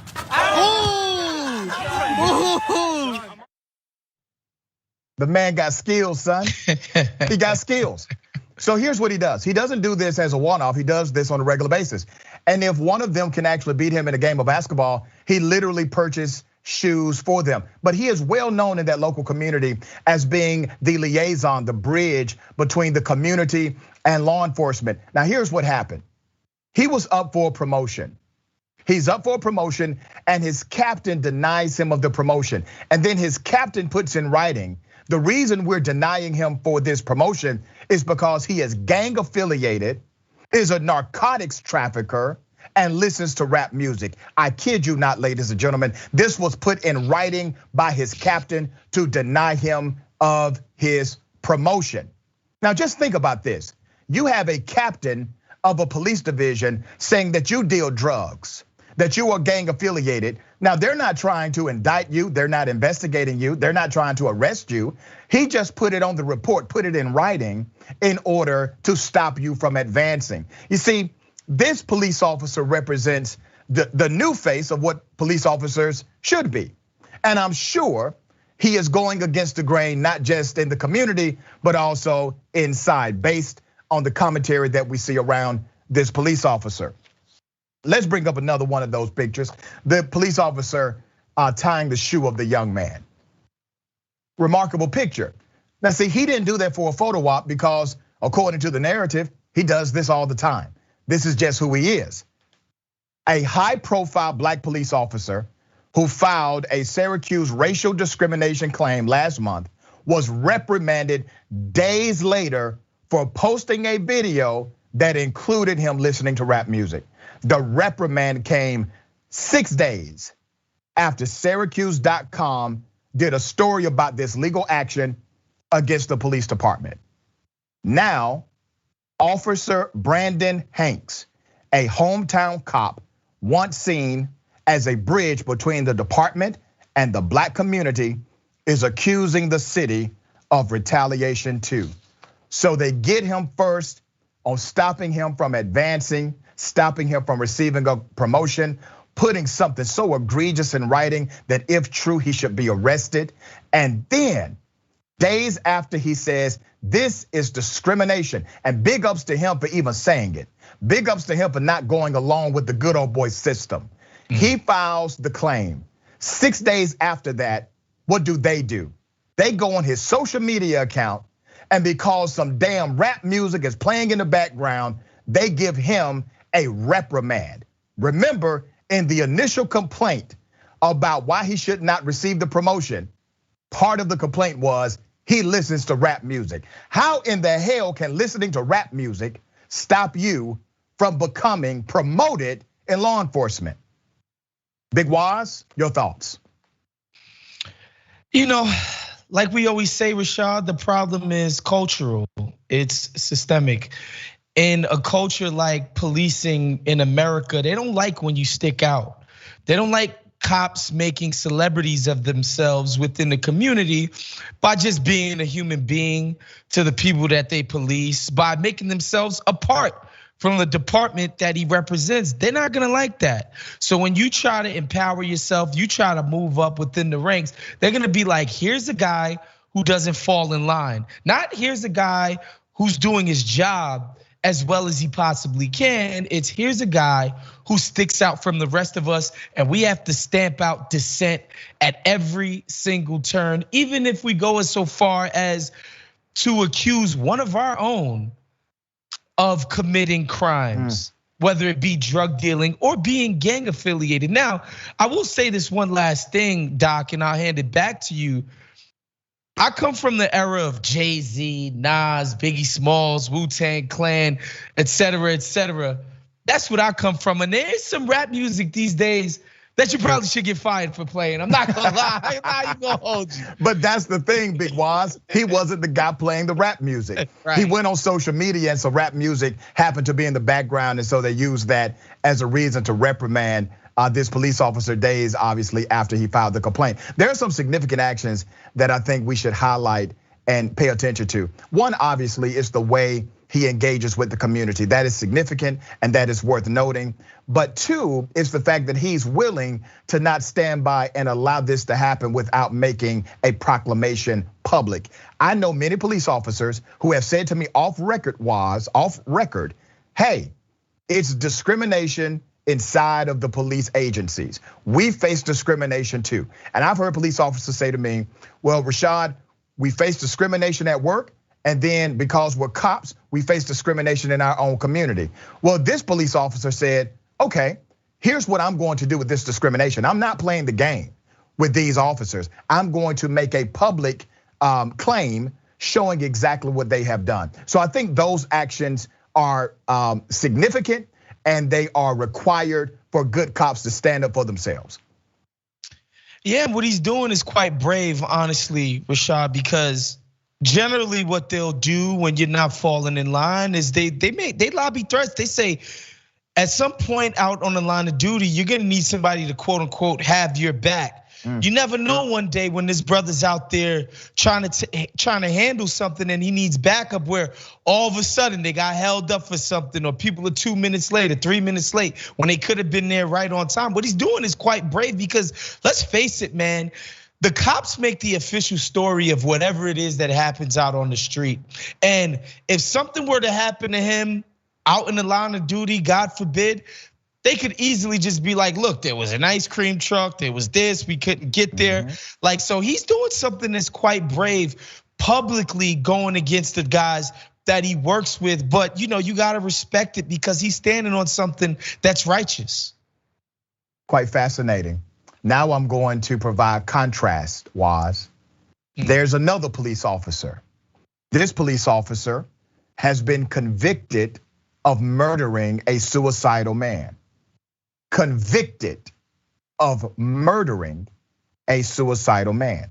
Huntsville police continue to pay an officer convicted of murder. Do you hear me? Continue to pay a cop who was convicted of murder, an officer awaiting sentencing for fatally shooting a man who was threatening suicide. So his name is Officer William Ben Darby. Let's put his picture up. William Ben Darby is out on bond, is still employed by the Huntsville police, though he is not on active duty. Now this is a little complex, so here's your background. Records show that Darby has been on sick leave since a jury found him guilty 2 months ago. He is off work under the Family and Medical Leave Act, a federal law requiring employers to allow workers unpaid extended time off for medical or family emergencies. The man has been convicted of murder, and he is still getting paid. Now, how are they pulling this off? The police department employees received an email. Now check this out. Asking them to donate leave time to an unnamed employee with an undisclosed medical condition. So I guess being convicted of murder is an undisclosed medical condition for white people. Because I've never heard of this disease before, ever. When a copy of the email was reviewed, it was sent from guess who? The chief of police, Chief Mark McMurray's email account on May 20th. Less than 2 weeks after Darby's conviction. So he gets convicted, follow the line with me, everyone. He gets convicted of murder. After he's convicted of murder, an email goes out from the chief, from his email account that says, hey, we need you employees to donate some of your hours because of a bad situation that happened to somebody, and we're not gonna tell you who it is. It's a medical thing, okay? When asked whether Darby is the unnamed employee, McMurray said he did not know the person's identity. Hold the hell up. You're the chief, you approved the sick time, vacation time, the medical leave time, and your response is, oh, yeah, I don't know the person's identity. It gets deeper. The email was sent the same day the city announced to the public that Darby was on leave. There's more. The federal law could prevent the city from pursuing a hearing to terminate his employment while he is on FMLA. So this federal law is so strong that it might stop them from being able to really just stop his employment, even though he has been convicted of murder. You have to provide that context every time.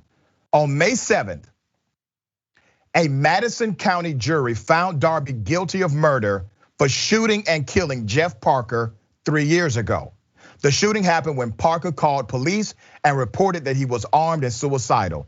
Darby testified that he shot Parker in defense of himself and other officers because he feared Parker might shoot them, what later turned out to be a flare gun. The body camera video showed Darby grab a shotgun from his patrol car and sprint to the house. Darby testified that he had to take over the situation from a senior officer because he believed she was putting herself in danger by talking to Parker. Darby fired the fatal shot 11 seconds after entering the house. That's according to the video. So the police officers who were there, they knew it was not a deadly situation. They did not commit murder. He came in literally guns blazing, commits murder. This person is already suicidal. The other officers are trying to de-escalate. He commits murder. He gets convicted of committing murder. And this piece of is still employed by that police department. But they don't want to give Officer Friendly a promotion. Come on now. Waz, your thoughts?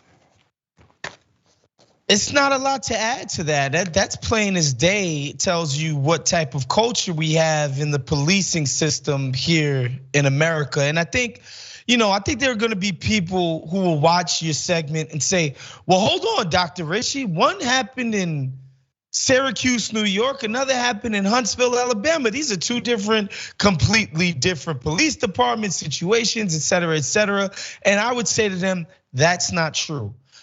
We see officer-involved police shootings of unarmed people, black men obviously at disproportionate rates, but people generally all over the country. It don't matter if it's Minnesota, don't matter if it's Los Angeles, don't matter if it's New York, don't matter if it's Alabama, Mississippi, South Carolina, it happens. We see that officers are rarely convicted, no matter where you are in the country. We see that officers rarely ever testify against other officers and step up and say the terrible things that their fellow officers are doing, no matter where you are in the country. So I say all that to say this is one police culture. There's one way to police. When you walk into a house and you shoot a freaking guy who needs help because he's suffering from mental health issues, you're doing the job. We're gonna hold you down. We got your back. When you're in the community and you're trying to ingratiate yourself with the people that you're basically policing, no. We don't like that. You're acting outside of the bounds of what has been accepted police practice. Shooting a freaking guy, killing him, is within the bounds. We're gonna do what we have to do to make sure you get paid, your family's taken care of as long as we can, as you've been convicted of a crime.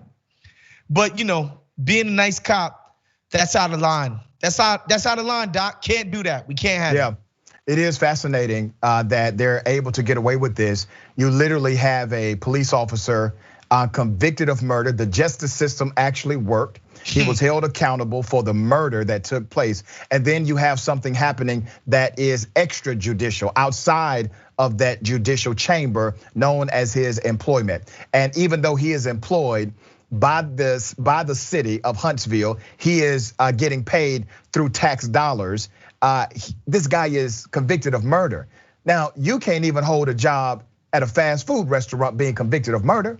But you can hold a job as a police officer. You can be on leave and still obtain a check. You mean to tell me that the good taxpayers of Huntsville, they have to foot the bill for an actual convicted murderer inside of the police department? I mean, Doc, I'll take it one step further. You sell some weed, you get convicted of an F, you come back, people have a right to not hire you. We have, as a society, we withhold your right to freaking vote. This guy gets convicted of murdering somebody, and the cops are like, no, let's pay him. Let's give him money. Yeah, and at the center of this is obviously the police chief, who is claiming he doesn't really know who's receiving the money. Damn it, I know who's receiving the money.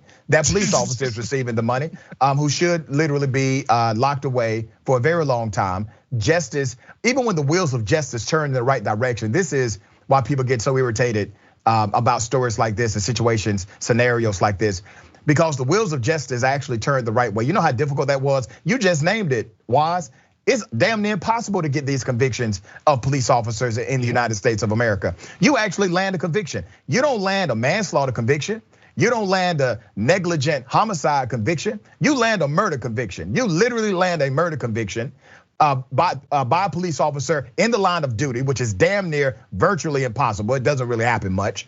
And then the agency of policing, the culture of policing, they step up, and by their design, they decide to have the criminals back rather than have the taxpayers back, as they do typically.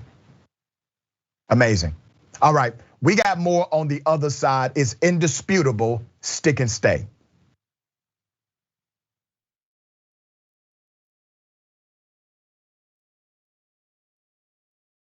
Damn it, they failed us. And if you're not angry about that, Michael, and any of you out there, then you're damn wrong, because you should be angry. Young Turks. It was genuine. He was mad. Jake Uger, known online as one of the Young Turks, isn't afraid to throw some punches. 3, 2, 1, fade up. Jake the Turk Uger. What kind of TV station is this? The whole point is for me to yell and scream and tell you what I think. It was right out of like Wayne's World. This guy on this little rinky-dink website is speaking truth to power. We've been averaging 600,000 views a day, beating most of the cable shows in America. We're the largest online news show in the world. We're celebrating our 1 billionth view. Television, we're coming. More politics ahead with Cenk Uygur. He knew that the MSNBC opportunity was an experiment. If Phil and host beat CNN and Headline News combined, at some point, they want to give me a show. Every single year, that comes out of our paycheck. We put it in, and you're saying we were suckers. When you, as a host, tells someone you're interviewing to shut up, that's going to raise a red flag. That guy needed a tall glass of shut up juice. If President Obama's doing the wrong thing, I'm not going to tell you that he's doing the right thing so I can, quote, support him. He says to me, "You won't believe the meeting that I just had." The head of MSNBC talked to me. They want him off the air. Cenk took an incredible risk. We're supposed to challenge the government. That's the role of the media. The Democrats and the Republicans are here to screw you. And who on the air is saying it? I wouldn't have done what he did. That if I'm going to be a talk show host, I should be the biggest talk show host in the country. I don't think anyone else does it better. I don't think anyone's even close. Before you know it, I'll be back on your TV doing a national show. I guarantee it. We talk about TYT Army being so strong. Usually they help us run our show. Now they're gonna help us run the country. Like this. It's time that we reclaim democracy for the people. We had a huge victory for Wolfpack. When Lincoln said this was a country by, of, and for, he said of the people, not of corporations. Our representatives don't represent us. Whoa, democracy! United! We are! We are! Too strong! There's thousands of volunteers, and you could be among them. When you get the power back, oh, that feels good. This is just the beginning. Knock, knock. We're coming for them! Wolf-pack.com.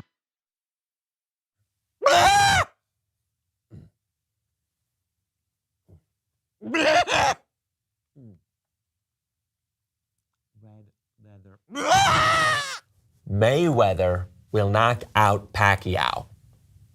Floyd beats his wife.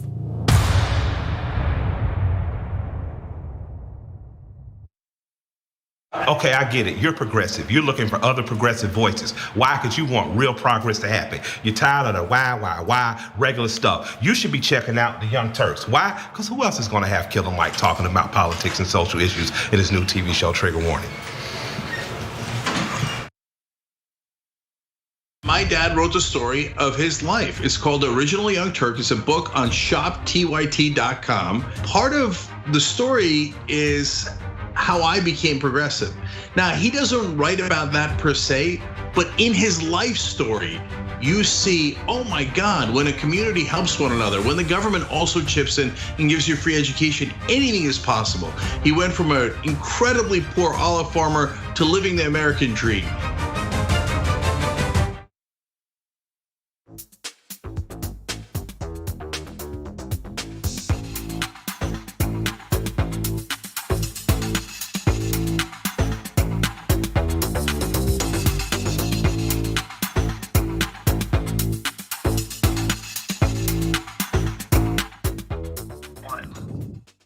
Welcome back to Indisputable. Let me go to some of these viewer comments. We got a lot of them. I will read as many as I can. Remember to always subscribe on the YouTube channel, Indisputable TYT, Indisputable TYT. It is free to subscribe. Make sure that happens. We're at 127,000 subscribers. 127,000, and that's because of you. And I thank you for that. All right. Let's get it. TYT member Elected Miscellaneous says, cops often talk about the color blue, thin blue line, the blue code, bleeding blue. Cops are a family. They stick together. But cases like this show that the only color that really matters for a lot of white cops is skin color. It doesn't matter if you're blue, if your skin is brown or black. YouTube super chat. Kira Venus, thank you for that. Bernie, the Kiwi Dragon. How does this chief not know who the murderer police officer is? Or does he have many more than one under him that he can't work out who it is? I'm sorry to laugh at that. You have to laugh, not to cry, by the way, because that may have some truth to it, all right? He doesn't know which person he's covering for at the moment.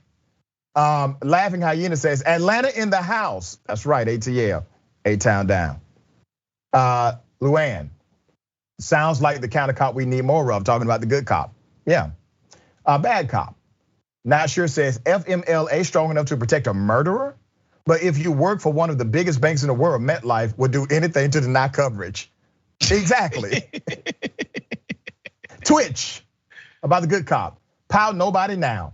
That's a Goody Mob reference, by the way. I get it. Good cops being punished and bad cops getting rewarded sounds about right. Peachy Sherry says, so what is acceptable music in Syracuse? Classical, Christian, country, anything by a white artist? Pathetic. And Alaskans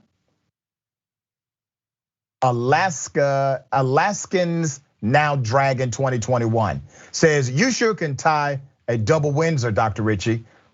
Most are tiny, wrinkly, and crooked. Thank you. I do have to take a few shots at it usually. All right. Next story, very sad story, but it's worth our attention because this is an upcoming case. St. Louis police, they were accused of killing an elderly grandfather while sleeping. This was during a raid. Now this actually happened back in 2017. The family now has their resources together. They are now filing suit against the police department. A family in St. Louis has filed a federal lawsuit in response to a police raid that claimed the life of their loved one 4 years ago, okay? This is one of the most sad stories I've seen in a long time.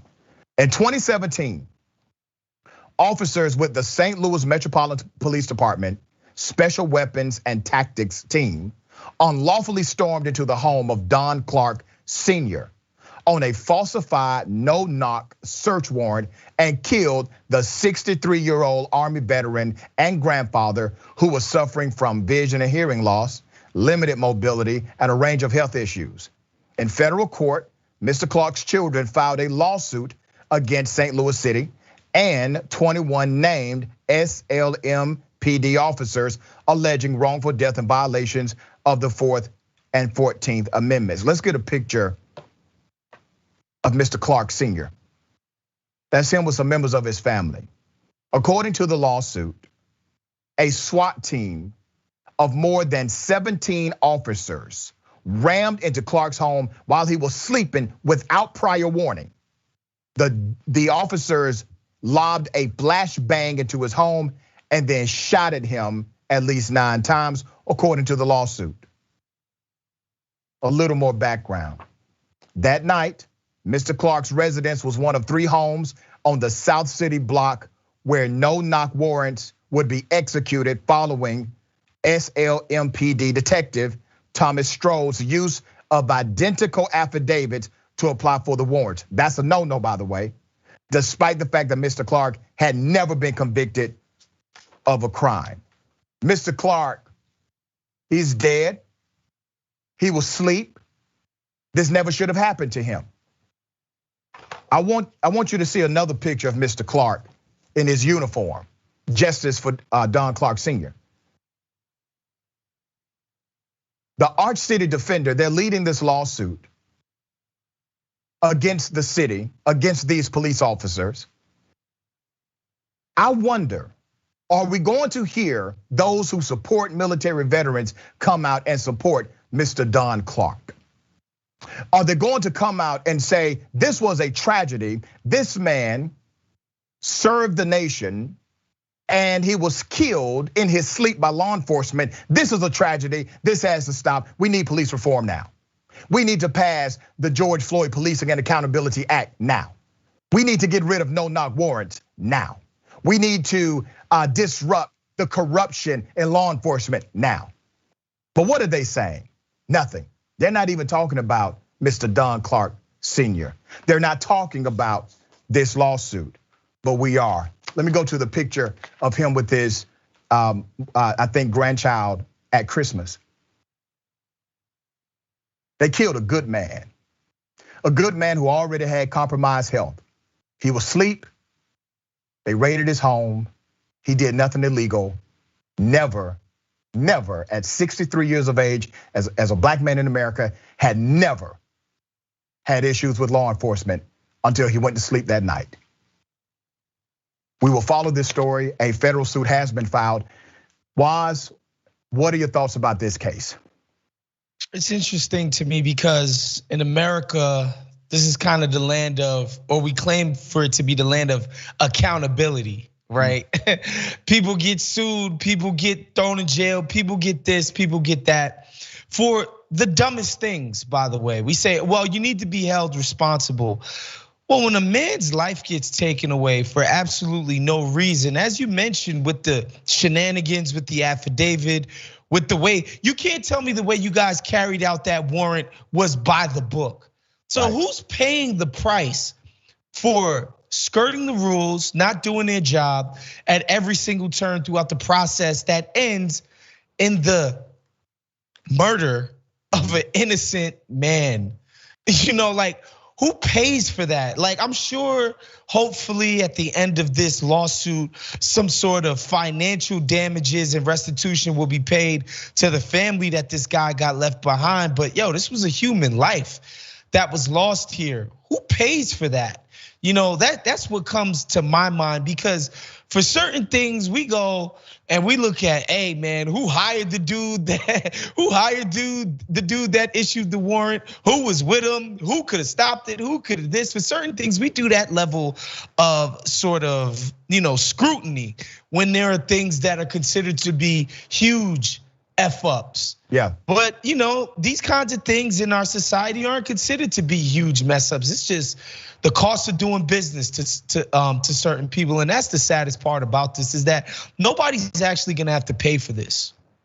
Yeah, and that's the other side of the coin, where people all across this country should be outraged by this kind of action. Because let's say, for the sake of argument wise, let's say this was just extreme negligence. Well, that negligence didn't just show up for Mr. Clark. That negligence or disregard for human life exists in policing. It exists in that department. And this is not the first time they decided to bend the corners or take a shortcut. Not the first time. It may be the first time it became news, but it's not the first time they did it, this team, this SWAT team. And now you have a real question to answer. And this is the question: are you going to do something about policing in your city? Are you going to actually take up an advocacy position to make sure policing is better in your community? Because if you keep ignoring it, if you keep saying it just happens in silos, it does not happen as part of a systemic expression. If you keep doing that, you keep ignoring them knocking at your neighbor's door, they are going to knock at your door. And when they knock at your door, you're looking for everyone else to stand up with you and stand up for you. Well, where were you when they were knocking on everybody else's door? And that's what's happening. Policing as a culture is simply getting out of control. People are dying. Now, many would push back and say, well, Rashad, look at what happened in this encounter. If the black person would have did this, if they just would have done that, if they just would have turned left rather than turn right, whatever it is, right? What can you say about Mr. Clark? If Mr. Clark would not have been sleeping that hard, he would have woke up and realized he was being shot. What are you going to say about Mr. Clark? Nothing. You don't get more peaceful than being asleep and 63 years old.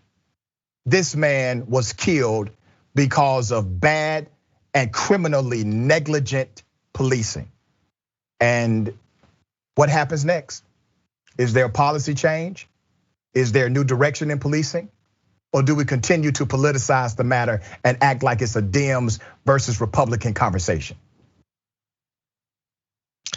Yeah, if recent history is any indication, nothing will probably come of this. And I think what people need to bear in mind is that the cops are sort of carrying out the initiatives of the people who are well-to-do in our society, right? Because it's on them. It's on the well-to-doers, the people who don't have to worry about no-knock warrants being served at their house in order to change this, until those people wake up and be like, hold on, this is wrong. This is messed up, because we see it every time, right? Like, I think the prime example of what we're talking about, Dr. Richie, when it comes to how we sort of prosecute what we consider to be crimes, is the opioid epidemic. Yep. All of a sudden, when it's touching a certain type of person, a certain type of neighborhood, it's like, hold on, we need care, we need empathy. We need to treat these people like human beings all of a sudden. But when there was a crack epidemic, we did something different. So, I'm afraid to say it, but like until well-to-do people are affected by this, nothing's gonna change. You make an amazing point that I completely agree with. We criminalized crack addicts and we said those on opioids are patients. When the truth is they were all worthy of our compassion and worthy of care and wraparound services from the beginning. Addiction can be treated. But brother, once again, I try to do what I can do to warn people. You have to work as a coalition. And I'm talking about everybody, not just black folk. I'm talking about black folk, brown folk, white folk. We have to work together as a unified front to disrupt the madness that we see taking place in the United States of America. Let me shift gears. Ladies and gentlemen, I wish a Karen would.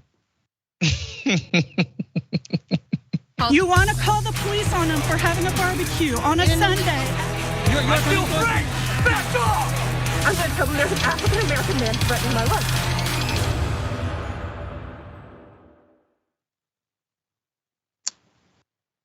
All right, you know what we do. We follow Karens of the world because Karens are dangerous.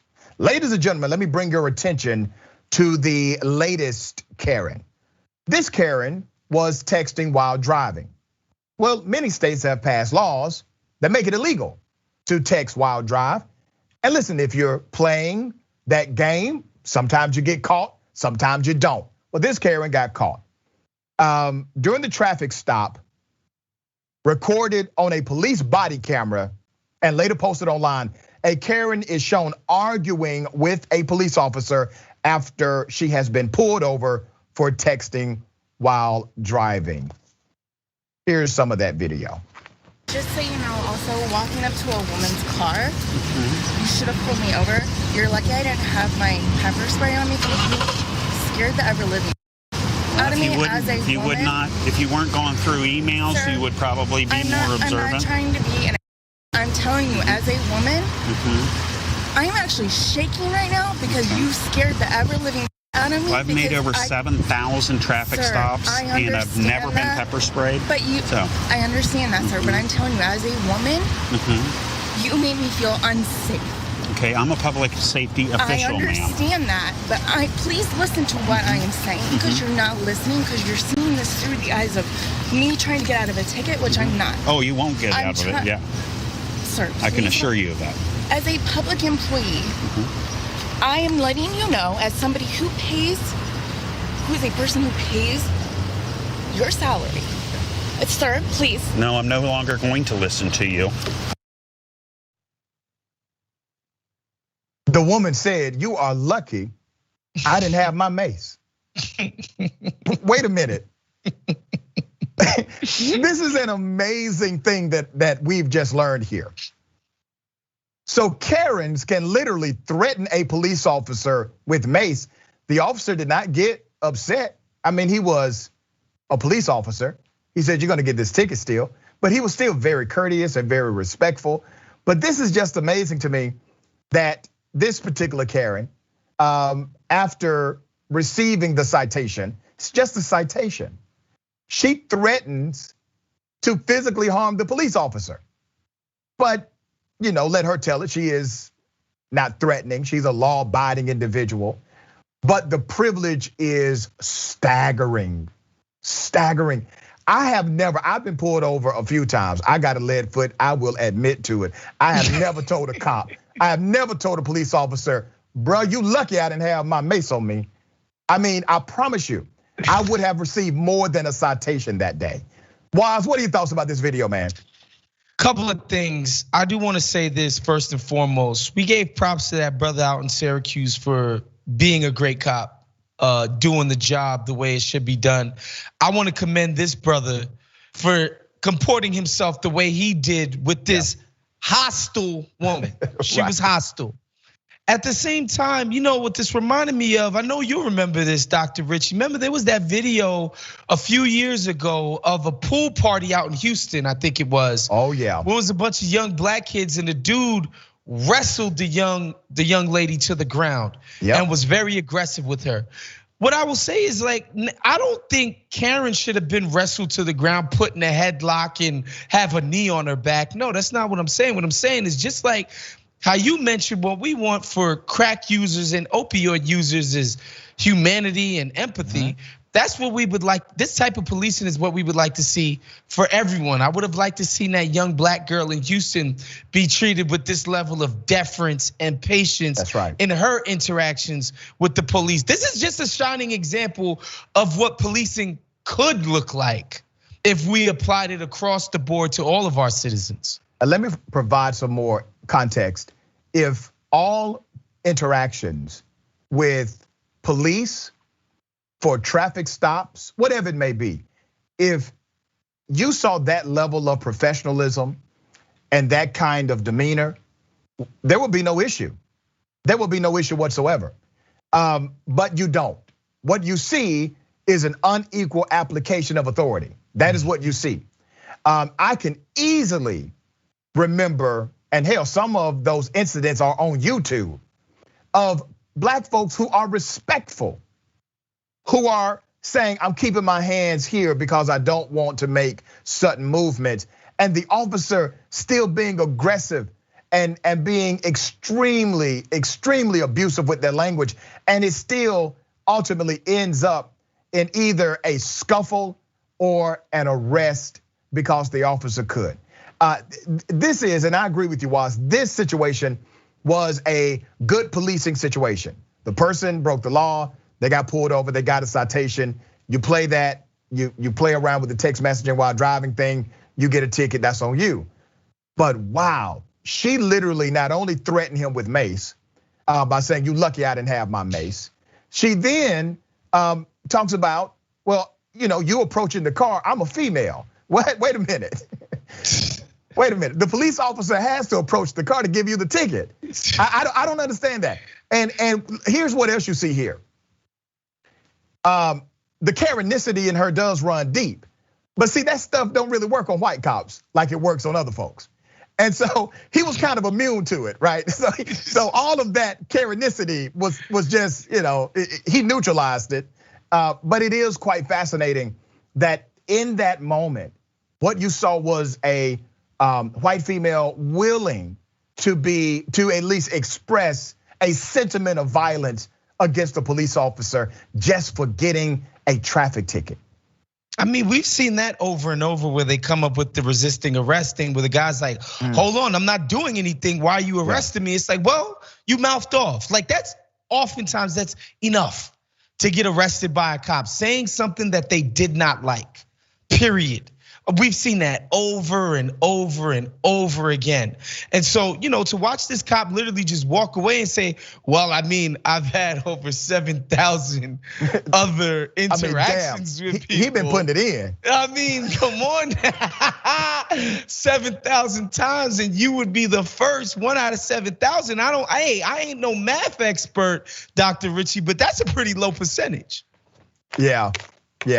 Let me get to this next story. There's this trend with Republicans to continue to compare everything to being a Nazi. Now, let's be very clear. Nazis are racist. They are racist people, okay? That's what you need in your background to be called a Nazi. Let's make that clear.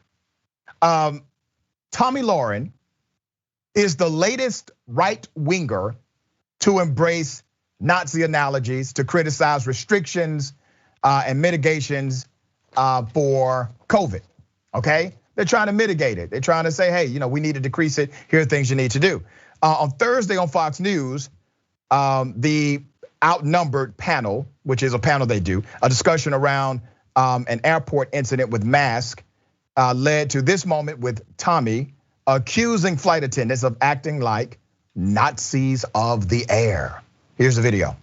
Tommy, I don't know about you. I live on planes. I know you do too, but I actually haven't seen anything like this, weirdly. So I feel like I should knock on wood though, because I'm gonna be on a plane tomorrow. But have you seen anything like this? Listen, I fly almost every other week, and I'm actually flying through the Miami airport tomorrow. Bless up. It is a culture of lawlessness that is also taken to the airport and the skies. Don't be surprised. But I will disagree a little bit with Kaylee on this, and I don't honestly ever do this, but I will say there are so many good flight attendants out there, but there are some flight attendants out there that take their job as the mass police to extremes, becoming almost Nazis of the air, and it's ridiculous. It drops beneath your nose. They're constantly getting mad at you. It's no wonder people are getting frustrated. We still need to act, obviously, decently. There's no excuse for violence, but we need to lift the mask mandate in the air, and I have a feeling a lot of these issues will go away. The enforcement of a company policy that says this private company says you do need to wear a mask and wear it properly. To them, that's like being a Nazi. So they want to have the choice to wear their mask or not. Is it not fascinating that finally Republicans believe in the freedom of choice? See how that works? Wow.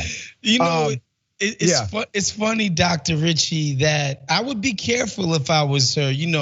Somebody who appears to be as Aryan adjacent as Miss Lauren does to so often voluntarily invoke Nazism.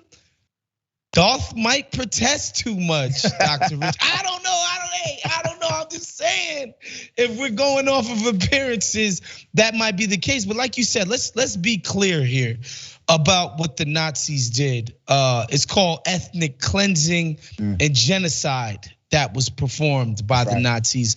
Millions of people murdered, slaughtered, tortured in the name of ethnic cleansing. That's what they did.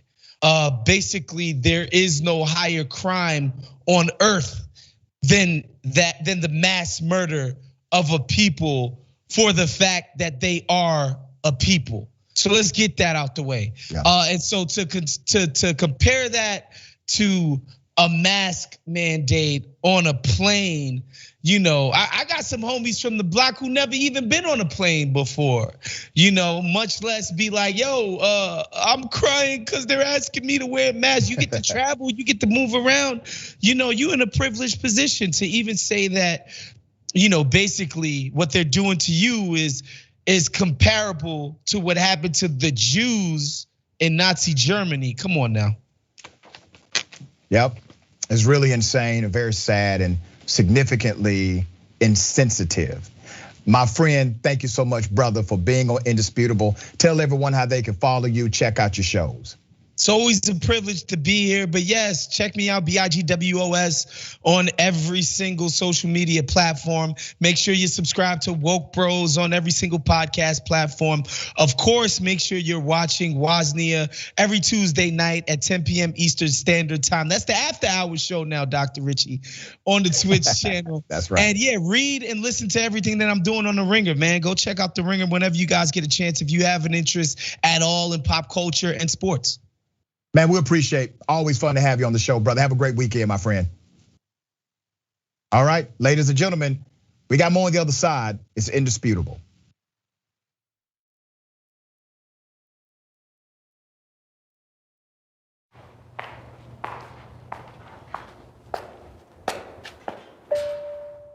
Can you name the representative of your district? The representative of my district, oof. I have no idea. I actually don't know who the representative of my district is. Do you know what the corporate tax rate is?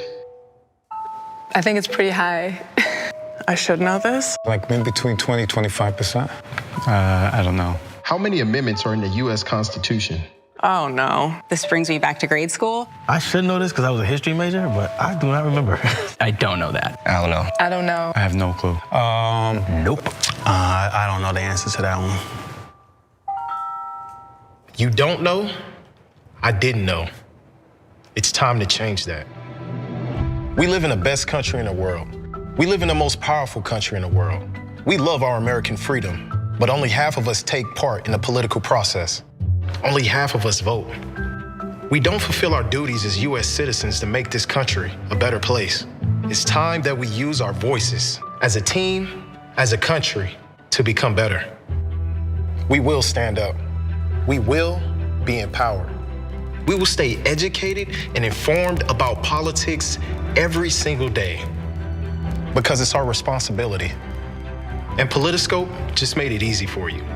So join me, join us, and let's be Americans.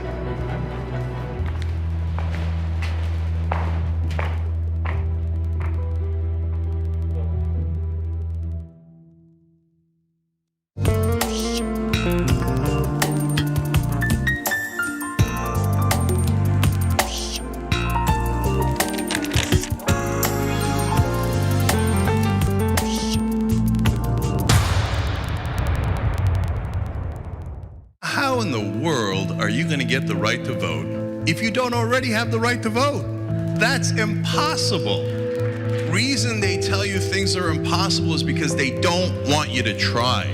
It only took 7 years for that to get an amendment to get a right to vote. Does this result in millions upon millions of Americans losing their coverage? And we've been waiting to find out, and now we know, yes, it will cut millions. Public education was supposed to be the way to equalize everyone regardless of their socioeconomic status. But if you come from a family that's poor, how are you going to afford grade school for your kids? This fight is about fairness and morality. It's about the American values. You think that black people all across the country, in every city, were all lying when they said the police abuse us and the police kill us when they should? No, of course they weren't lying. Yes, it does happen. Yes, they do get targeted more. Why are we going to put immigrants in prison for 5 years, which American taxpayers have to pay for, if we're so concerned with immigrants using up our so-called resources? We're gonna do both. We're gonna fight Trump and we're gonna fight the establishment. It's not that hard. Yes, you can do both at the same time. Go tell them.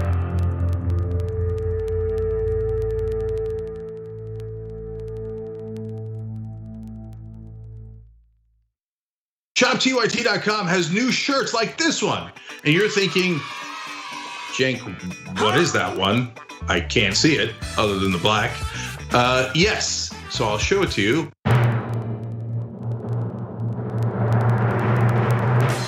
If you can read this, you're not practicing social distancing. Yes! Now, you were practicing social distancing. This is over video.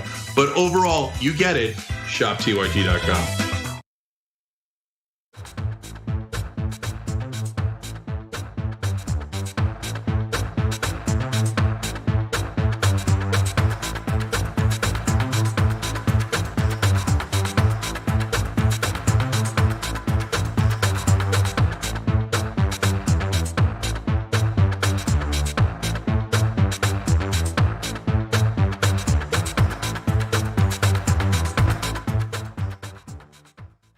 Welcome back to Indisputable. Let me read some of these viewer comments. We got a lot of them. Indisputable TYT, make sure you subscribe to the YouTube channel and follow us on Twitter, Instagram, Indisputable TYT. All right, TYT member elected Miscellaneous says, did those cops feel macho murdering a 63-year-old veteran in his sleep? It doesn't matter whether or not they had false information before going in. The man was asleep. Absolutely no threat. Exactly. Even if, and this is not what happened, but even if they went to the right home, the person was asleep and should not be dead. Mickey C, the silver-haired dragon. Mr. Clark was a precursor to Breonna Taylor and so many others.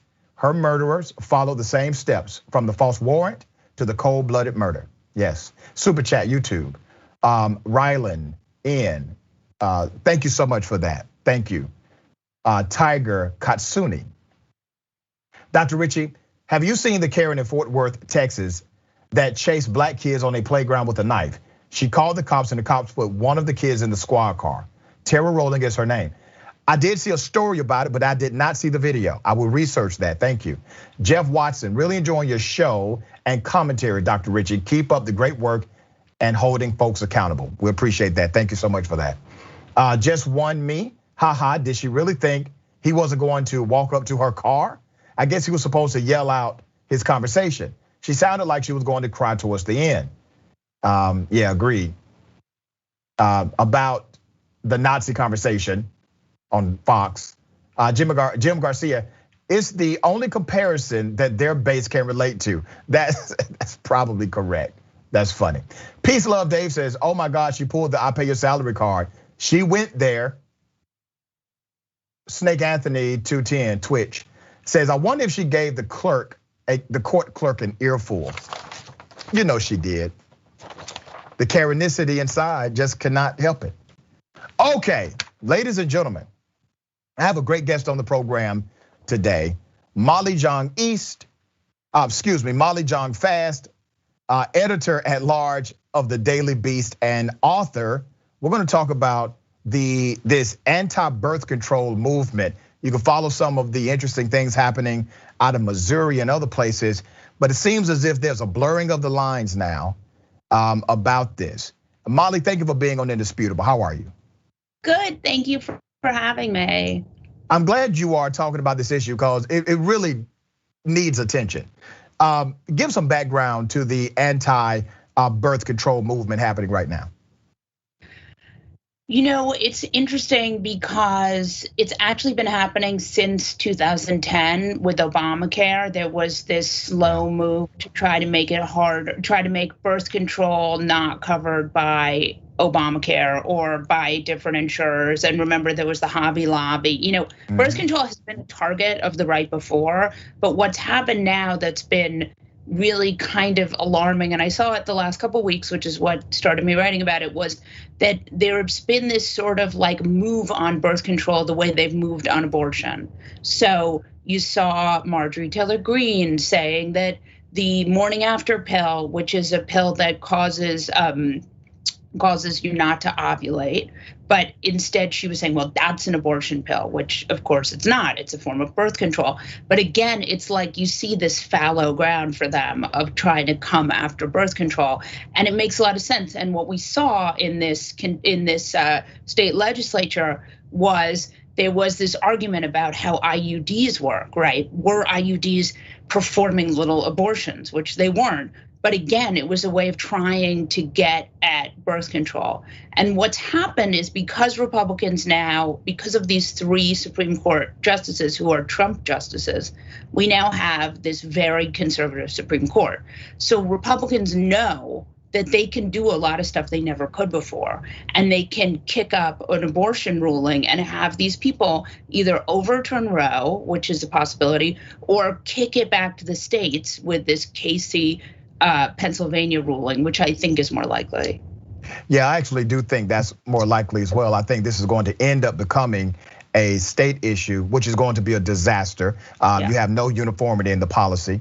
But why do you think this issue remains at the center of Republican ideology when the truth is they will fight and put energy in something like this? But then these are the same individuals by way of policy, typically defunding programs that would actually help Planned Parenthood, that would actually help when the child is born, that would actually help with foster care and adoption funding. I'm a foster kid myself. I know what they do in the defunding area of policy as it relates to foster children. So how do they continue to make the claim that they care about life only inside the womb, but then defund money as it relates to life outside of the womb? Yeah, there's so much hypocrisy in these Republican legislations that to start, abortion is just one of the many where Republicans, right? I mean, Republicans are like, you can't make me wear a mask, right? But I can regulate your uterus. So I think ultimately there's just so much hypocrisy there. I think they like abortion because abortion is something that religious fundamentalists are connected to, right? And that gets the evangelicals going. We all know the statistics would show that in fact making abortion illegal doesn't prevent abortion. It just prevents safe abortion. So what's going to happen when you kick it back to the states is that, affluent women in blue states are going to be able to get abortions. It's going to be, poorer women in red states who are going to have to miss a day of work and drive 5 hours and have to, really risk their jobs and livelihoods and spend a lot of money to have abortions, and they're not going to be able to have safe abortions. And I think ultimately that's what we need to be highlighting, is that this is really about these women and making sure that they have access. It continues to fascinate me that Republicans or conservative policies are typically on the wrong side of the sentiment of America. Like the vast majority of Americans, they're for birth control. They say, okay, that's fine. The vast majority of Americans are for a woman's right to choose. They say, okay, that's fine. And you can stack them up, Molly, you can stack them up line by line. Just policy, forget the partisanship. And the vast majority of Americans are for the left-leaning policy and against the right-leaning policy by way of public sentiment. However, Republicans have a strong messaging machine. And they have people in key places that can force these policies even when the vast majority of citizens of that state or citizens of this country are in disagreement. Yeah, that's right. And I think that you see this, Republicans have very unpopular policies, but they have this kind of machine that Democrats don't have. So they're very good at messaging and they're very good at scaring their voters. And so they end up winning. I mean, I also think they're very good at cheating, and they're doing a lot of kind of stuff behind the scenes that they're not supposed to be doing. But ultimately, yes, Democratic policies are much more popular. And the problem for Democrats is they're not very good at messaging. And so you have a problem like this. Molly, I only have like a minute or two. You're doing what you're supposed to do. You're utilizing your platform, you're bringing attention to it, you're providing significant context so we understand the issue and we understand where it's coming from. But what can everyone else do? How can they push the ultimate agenda to make sure that our democracy does not erode under this corrupt leadership?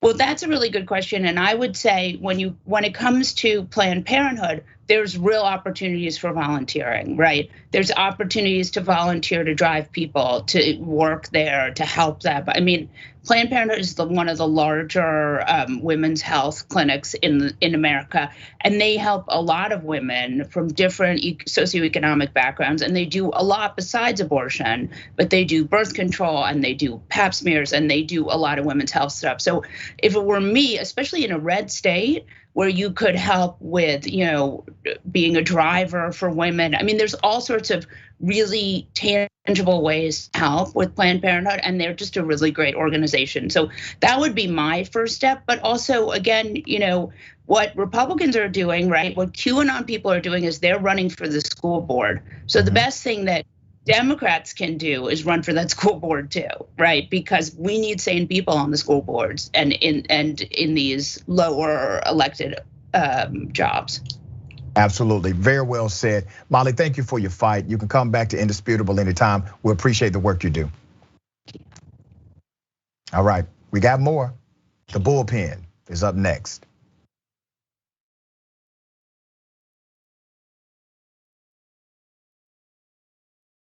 Old school's pitched to me from Jank. It'll just be me, you, Jesus, Ben, and maybe Michael. And we're like, okay, cool. I can do that every week. As you can see, me, Jesus, Ben. When you make the order, it says, don't exceed $20.01. So I'll just order literally anything to get it as close to that as I possibly can. I'm sorry that I ordered $45 worth of food and got an email saying, sir, would you like to rethink that? What are you talking about? I was in hell. I was just like, oh my God, the theater's empty, nobody's here. Everyone on screen keeps fucking cursing. Why did I let this happen? And the whole thing looks like it was shot through a glass of milk. My mom's gonna be so mad. If you're looking for a heart attack, the short way, baby. Wrong, I did put mayonnaise on it. I'm the most in shape, overweight person you'll find. That's right. He was like, why didn't you answer my call? I called you 39 times. Yuck. But what makes you stop right before 40? What makes you say, nah, man, I ain't doing that no more. I'm cool. And I called you back on the air. And I was like, okay, Kevin Smith, big shot. What the You said you'd come on and you didn't come on. I'm sure I took that very well. Yeah, you did. You called me back the next day and said, I thought it was 7 a.m. There's now deep fake porn. I don't know if you guys have heard of this. I heard of it. I just had some in the car. I'll tell you who I'm not Ben Mankiewicz. Have you guys ever felt that? Not ever. And now it's just the three of us. This is the intimate hour. By the way, the last half hour of this, we're not even rolling. Fair enough. Kingsley. See, I watch movies. I'm done with both of you. Once Greg starts laughing, I can't stop. And I was just gonna ask you about getting high. Snoogans, Snoochie Boochies. And members, of course, you can get the whole damn thing. TYT.com, join and free trial. I'm old school with the old folks. Good John, come back. Electric cars are awesome, but they aren't the best tool for every job. You can't park them on the edge of the sidewalk while you run into the store for a few things. On top of that, an electric car is just financially out of reach for many people. That's where Zoom electric scooters come in. When I say electric scooter, I'm talking about small motorcycles with space in front of you to put your feet. The Zoom scooter has a range of 60 miles, offers a smooth ride up to 40 miles per hour, and can be charged from any electrical outlet. Start saving on gas while reducing your carbon footprint. To find out more, go to tyt.com/Zoom. Enter the code TYT50 to get an additional discount. I'm Brett. I would like to refer to this segment as the Do I Still Have This Talent show. So I want to see if I can play harmonica without my hands.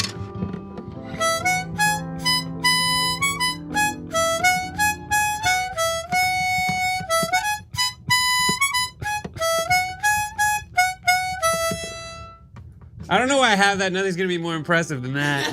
I can also spin a basketball on my finger. While drinking. I'm gonna spin a basketball on my finger while drinking apple juice. You can do this, dude. It's also flat. I don't know if that helps or hurts. And it seems to be somewhat wobbly. Ta-da!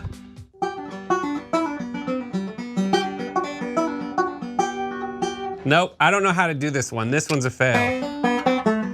Nope. Oh God, I'm so mad.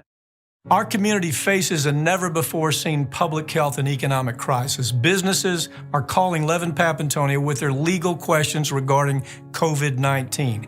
You've asked and we've answered. If you're a business owner and have suffered financial loss or closure from COVID-19 and have questions regarding your insurance policy, call us for a free consultation. Some policies may provide coverage for lost profits and earnings. Stay safe, and together we'll get through this.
Welcome back to Indisputable. Let me read a couple of these comments. And thank you all for chiming in. Twitch, Drew in Georgia says the elimination of access to safe abortions inevitably leads to unsafe abortions. Yes, correct. Alaskan Snow Dragon 2021. I got it right that time, by the way. The GOP is using 1984 and The Handmaid's Tale as textbooks. Yeah, sounds about right. Ladies and gentlemen, welcome to the bullpen.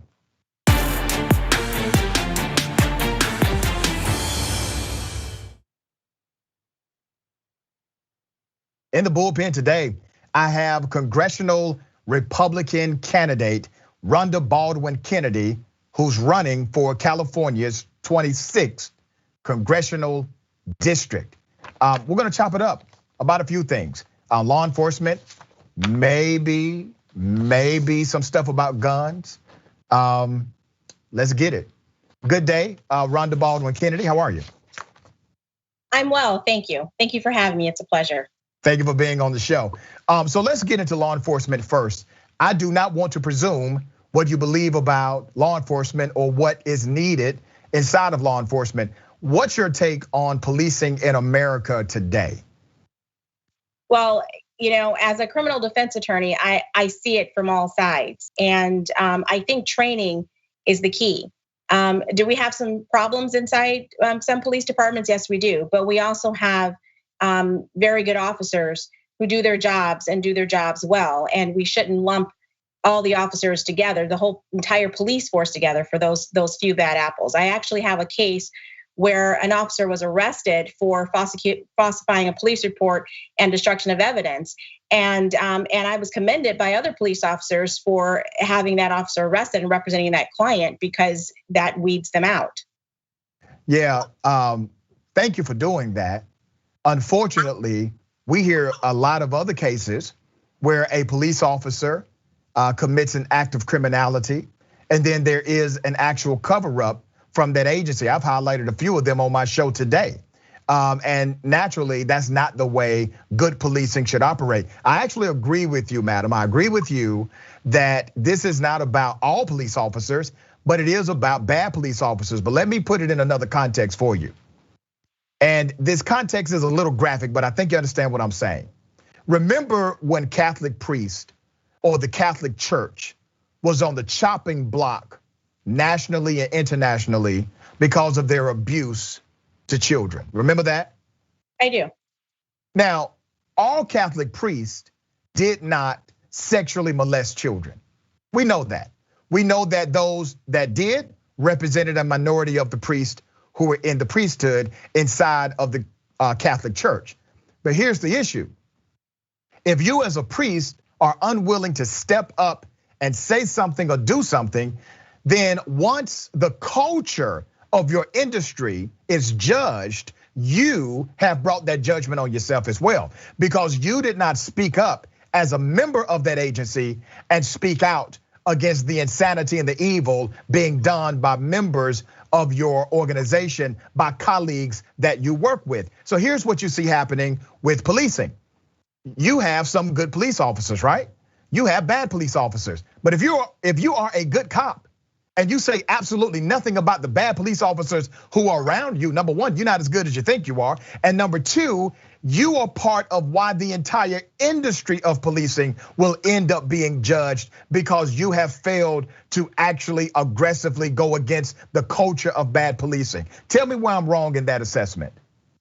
Well, you're wrong in that assessment in the part where people don't speak up and officers don't speak up, because us as a society and the higher ups, we don't protect those officers. It's just like when someone witnesses a crime and they don't come forward, and they should come forward and say, hey, I witnessed that crime. This is so-and-so is the one that committed the murder. But they're afraid to step forward and be a witness. Well, can you imagine being a police officer and you're violating that blue wall, right? They're gonna be targeted. So what we have to do as a society is let the police officers know it's okay to come forward. You're gonna get protection, but when everyone's against the police, they don't feel secure to come forward and tell what's going on inside. They only feel protected by their fellow men and women in blue. So we need to stop the culture of attacking police and embracing those police that can come forward and rat out the bad police officers. And I think it comes up from a higher up too, is where when higher ups in the department should have whistleblower protection, right? Yeah. And protect those officers. So yeah. So let's talk about what you're saying. So I do not buy your argument that it is our fault that police do not come forward. Now that's when you said that we have to protect them. No, I don't have to protect the damn thing. My job. Well, let me finish, madam. I allowed you to finish. My job is to make sure I call balls, and strikes. They're already getting paid to do a job. They literally took an oath to uphold the law, to uphold the Constitution, to be executives in law enforcement. So they took an oath to do a particular job. Saying that they're not able to do their job in justice properly because of what people are saying, to be critical of them or to be supportive of them, I do not buy that argument. I do buy the other side of your argument about the leadership of law enforcement, but that comes down to policy. I do believe we should have whistleblower protections for police officers. You and I completely agree on that. So let's go to a policy dynamic. Do you support the George Floyd Policing and Accountability Act? In some parts, not fully. I think it's a slippery slope. And I have to say, first of all, as an attorney, I took an oath to uphold the Constitution. So all of them did. Giuliani did that. Hell, all of them took that oath. Even the ones in jail took that oath. So we're talking about Rhonda Kennedy right now. Rhonda Kennedy took that oath, and but nobody brought up your credibility or credentialing as an attorney. I know the law school you graduated from. I know you got your BA from Ashford. You got your law degree from Heritage. I know that. I understand that you're an attorney, and I respect that. But we're not talking about your credentialing. We're talking about the credentialing of law enforcement. I thought you asked me my opinion on the George Floyd Policing Act. That's what you're at. Right, your opinion on it. I'm not asking for your credentialing. I'm not attacking your credentials, madam. No, I'm saying that I believe in some of it and parts of it. Right. And why I don't believe in its entirety is because I'm a constitutionalist and I believe in protecting the Constitution. And sometimes bad things happen, and we can't guise them over bad things happen and violate people's constitutional rights. What parts of the George Floyd Policing and Accountability Act are unconstitutional? Well, when it comes to me and my safety, when I have an officer that hesitates, because they're afraid that they're going to get prosecuted for acting. For example, in Wisconsin, my home state, when that officer the shooting there, where the officer let that gentleman go around the car, get into the car, reach into the car before they took any action. What if he detonated a bomb? There was innocent people who were there in the apartment complexes and on the street who could have been harmed because police officers are hesitating.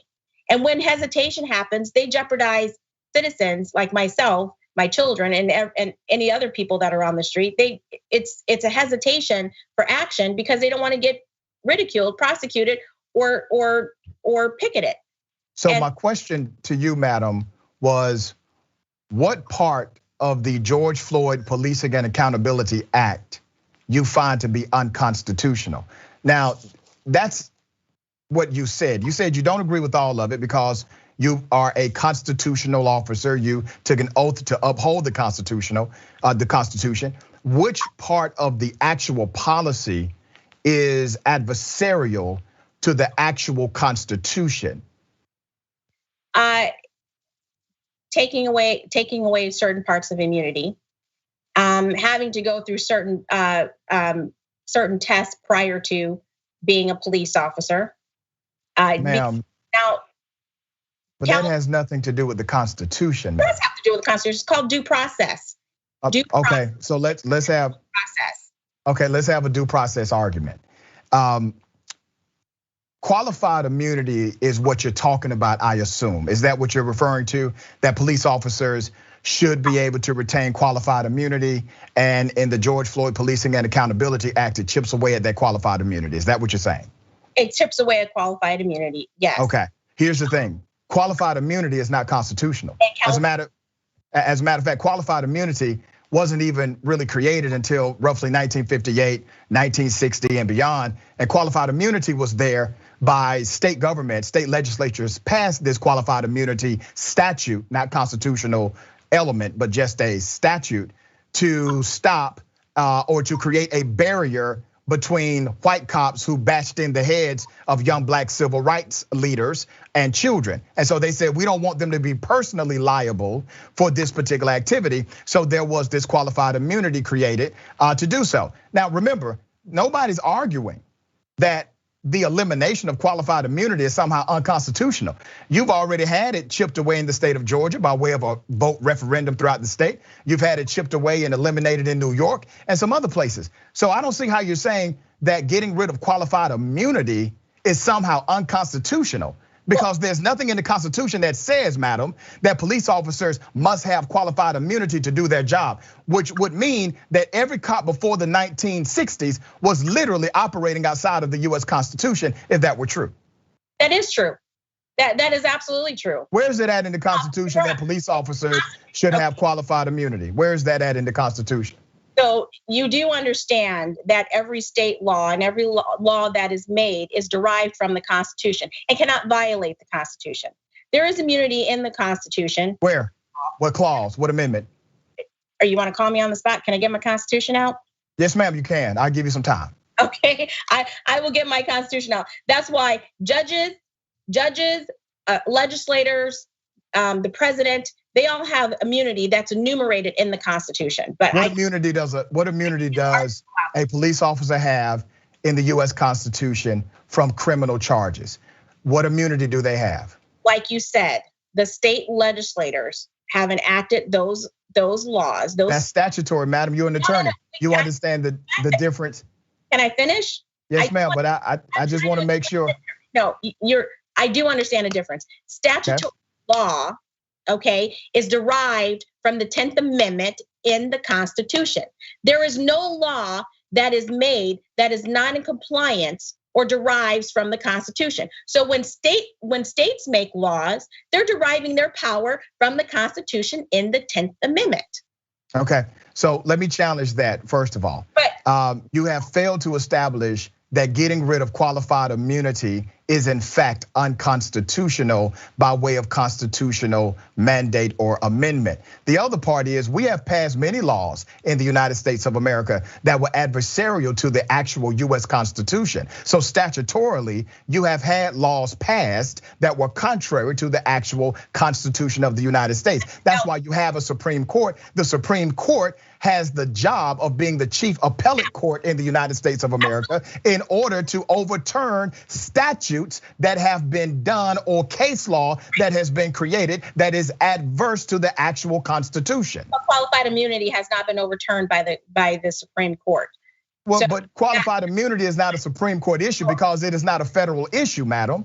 Come on now. It is a state issue. It is a state issue and state governments. Ma'am, go ahead. Okay, let's give a legal lesson here about it. It does not have to be a federal issue. Okay, it has to be a federal question or a constitutional question. Correct. That is a constitutional question, whether or not officers have due process or. Well, madam, they have due process. They don't have. Whether or not they have, no, they don't have due process. Police officers do not have due process presently? In California, they do not. Last year, there was a bill after George Floyd, there was a bill that was passed that's being challenged right now because it basically took the due process away from law enforcement. And that's why we have a shortage in law enforcement. That's why crime is rising. We're trying to solve the problem with a nuclear weapon instead of doing it strategically and surgically. We're just coming in and just blowing it all up. Is there a problem in America with some police officers? Yes. Do we handle it by blowing up the house? No. So let me go to another point in the discussion because we're starting to run out of time. Okay. You understand the power of tort law.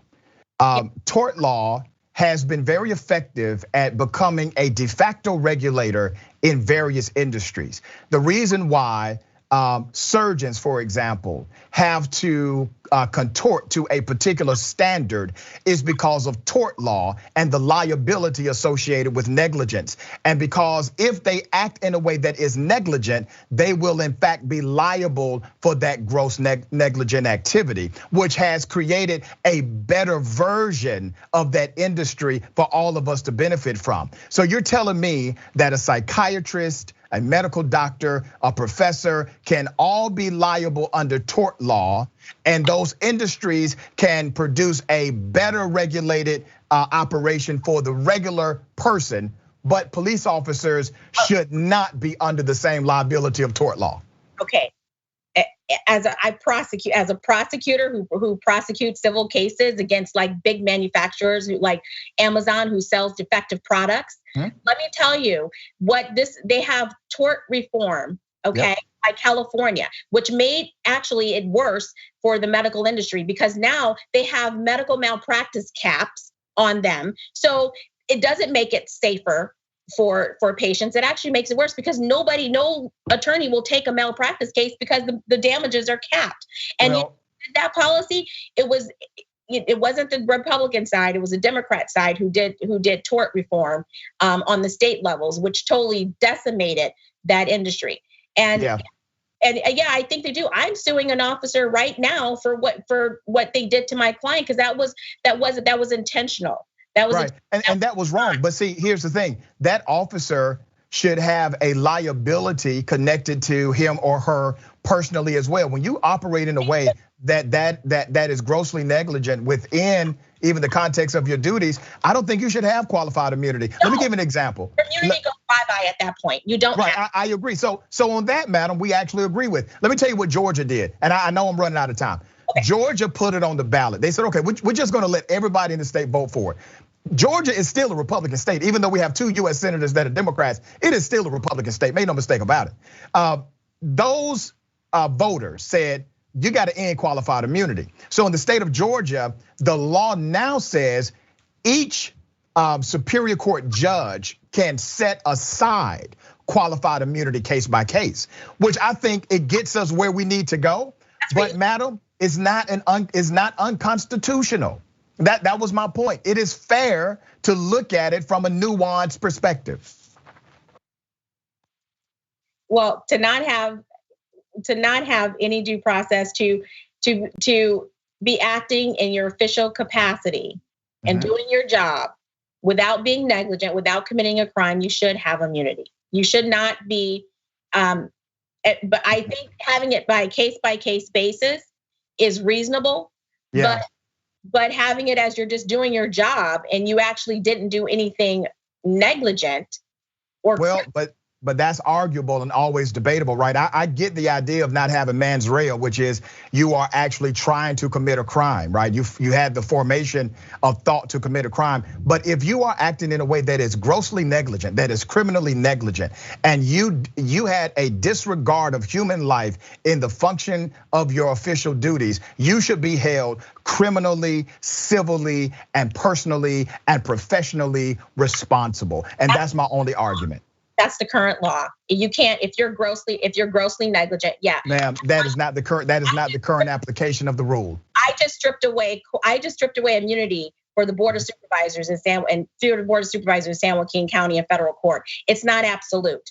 Okay, and I agree. There are debates and arguments court by court on that kind of case by case basis. Real quick before you go, do you believe?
Okay, welcome back. We had a slight technical issue. I still have Rhonda Baldwin Kennedy, congressional candidate, California's 26th congressional district. She is a Republican. A Democrat currently occupies that seat. She's running in that election. Let me ask you a couple of questions before you go. We got a few minutes. Do you agree with making a federal database of police misconduct, basically bad actors in policing? Yes, so that other departments can search for that. Yes, I do.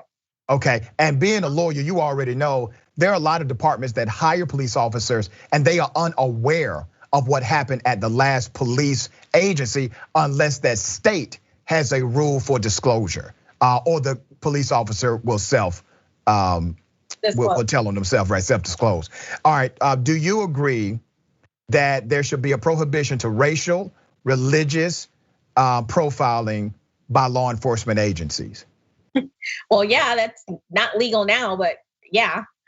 All right, so this will be a federal prohibition, and it would also mandate state and federal governments to do discriminatory profile training. Do you agree with that? Yes. Okay. Use federal grants to help communities establish commissions and task forces to study police reform. So the federal government will pay you to study how to do reform locally in your area. Do you agree with that? I partially agree with that, as long as that also includes outreach to the community and mending relationships between the community and the police. Yes. Good stuff. The ban of no-knock warrants in federal drug cases and the ban of chokeholds. Yes.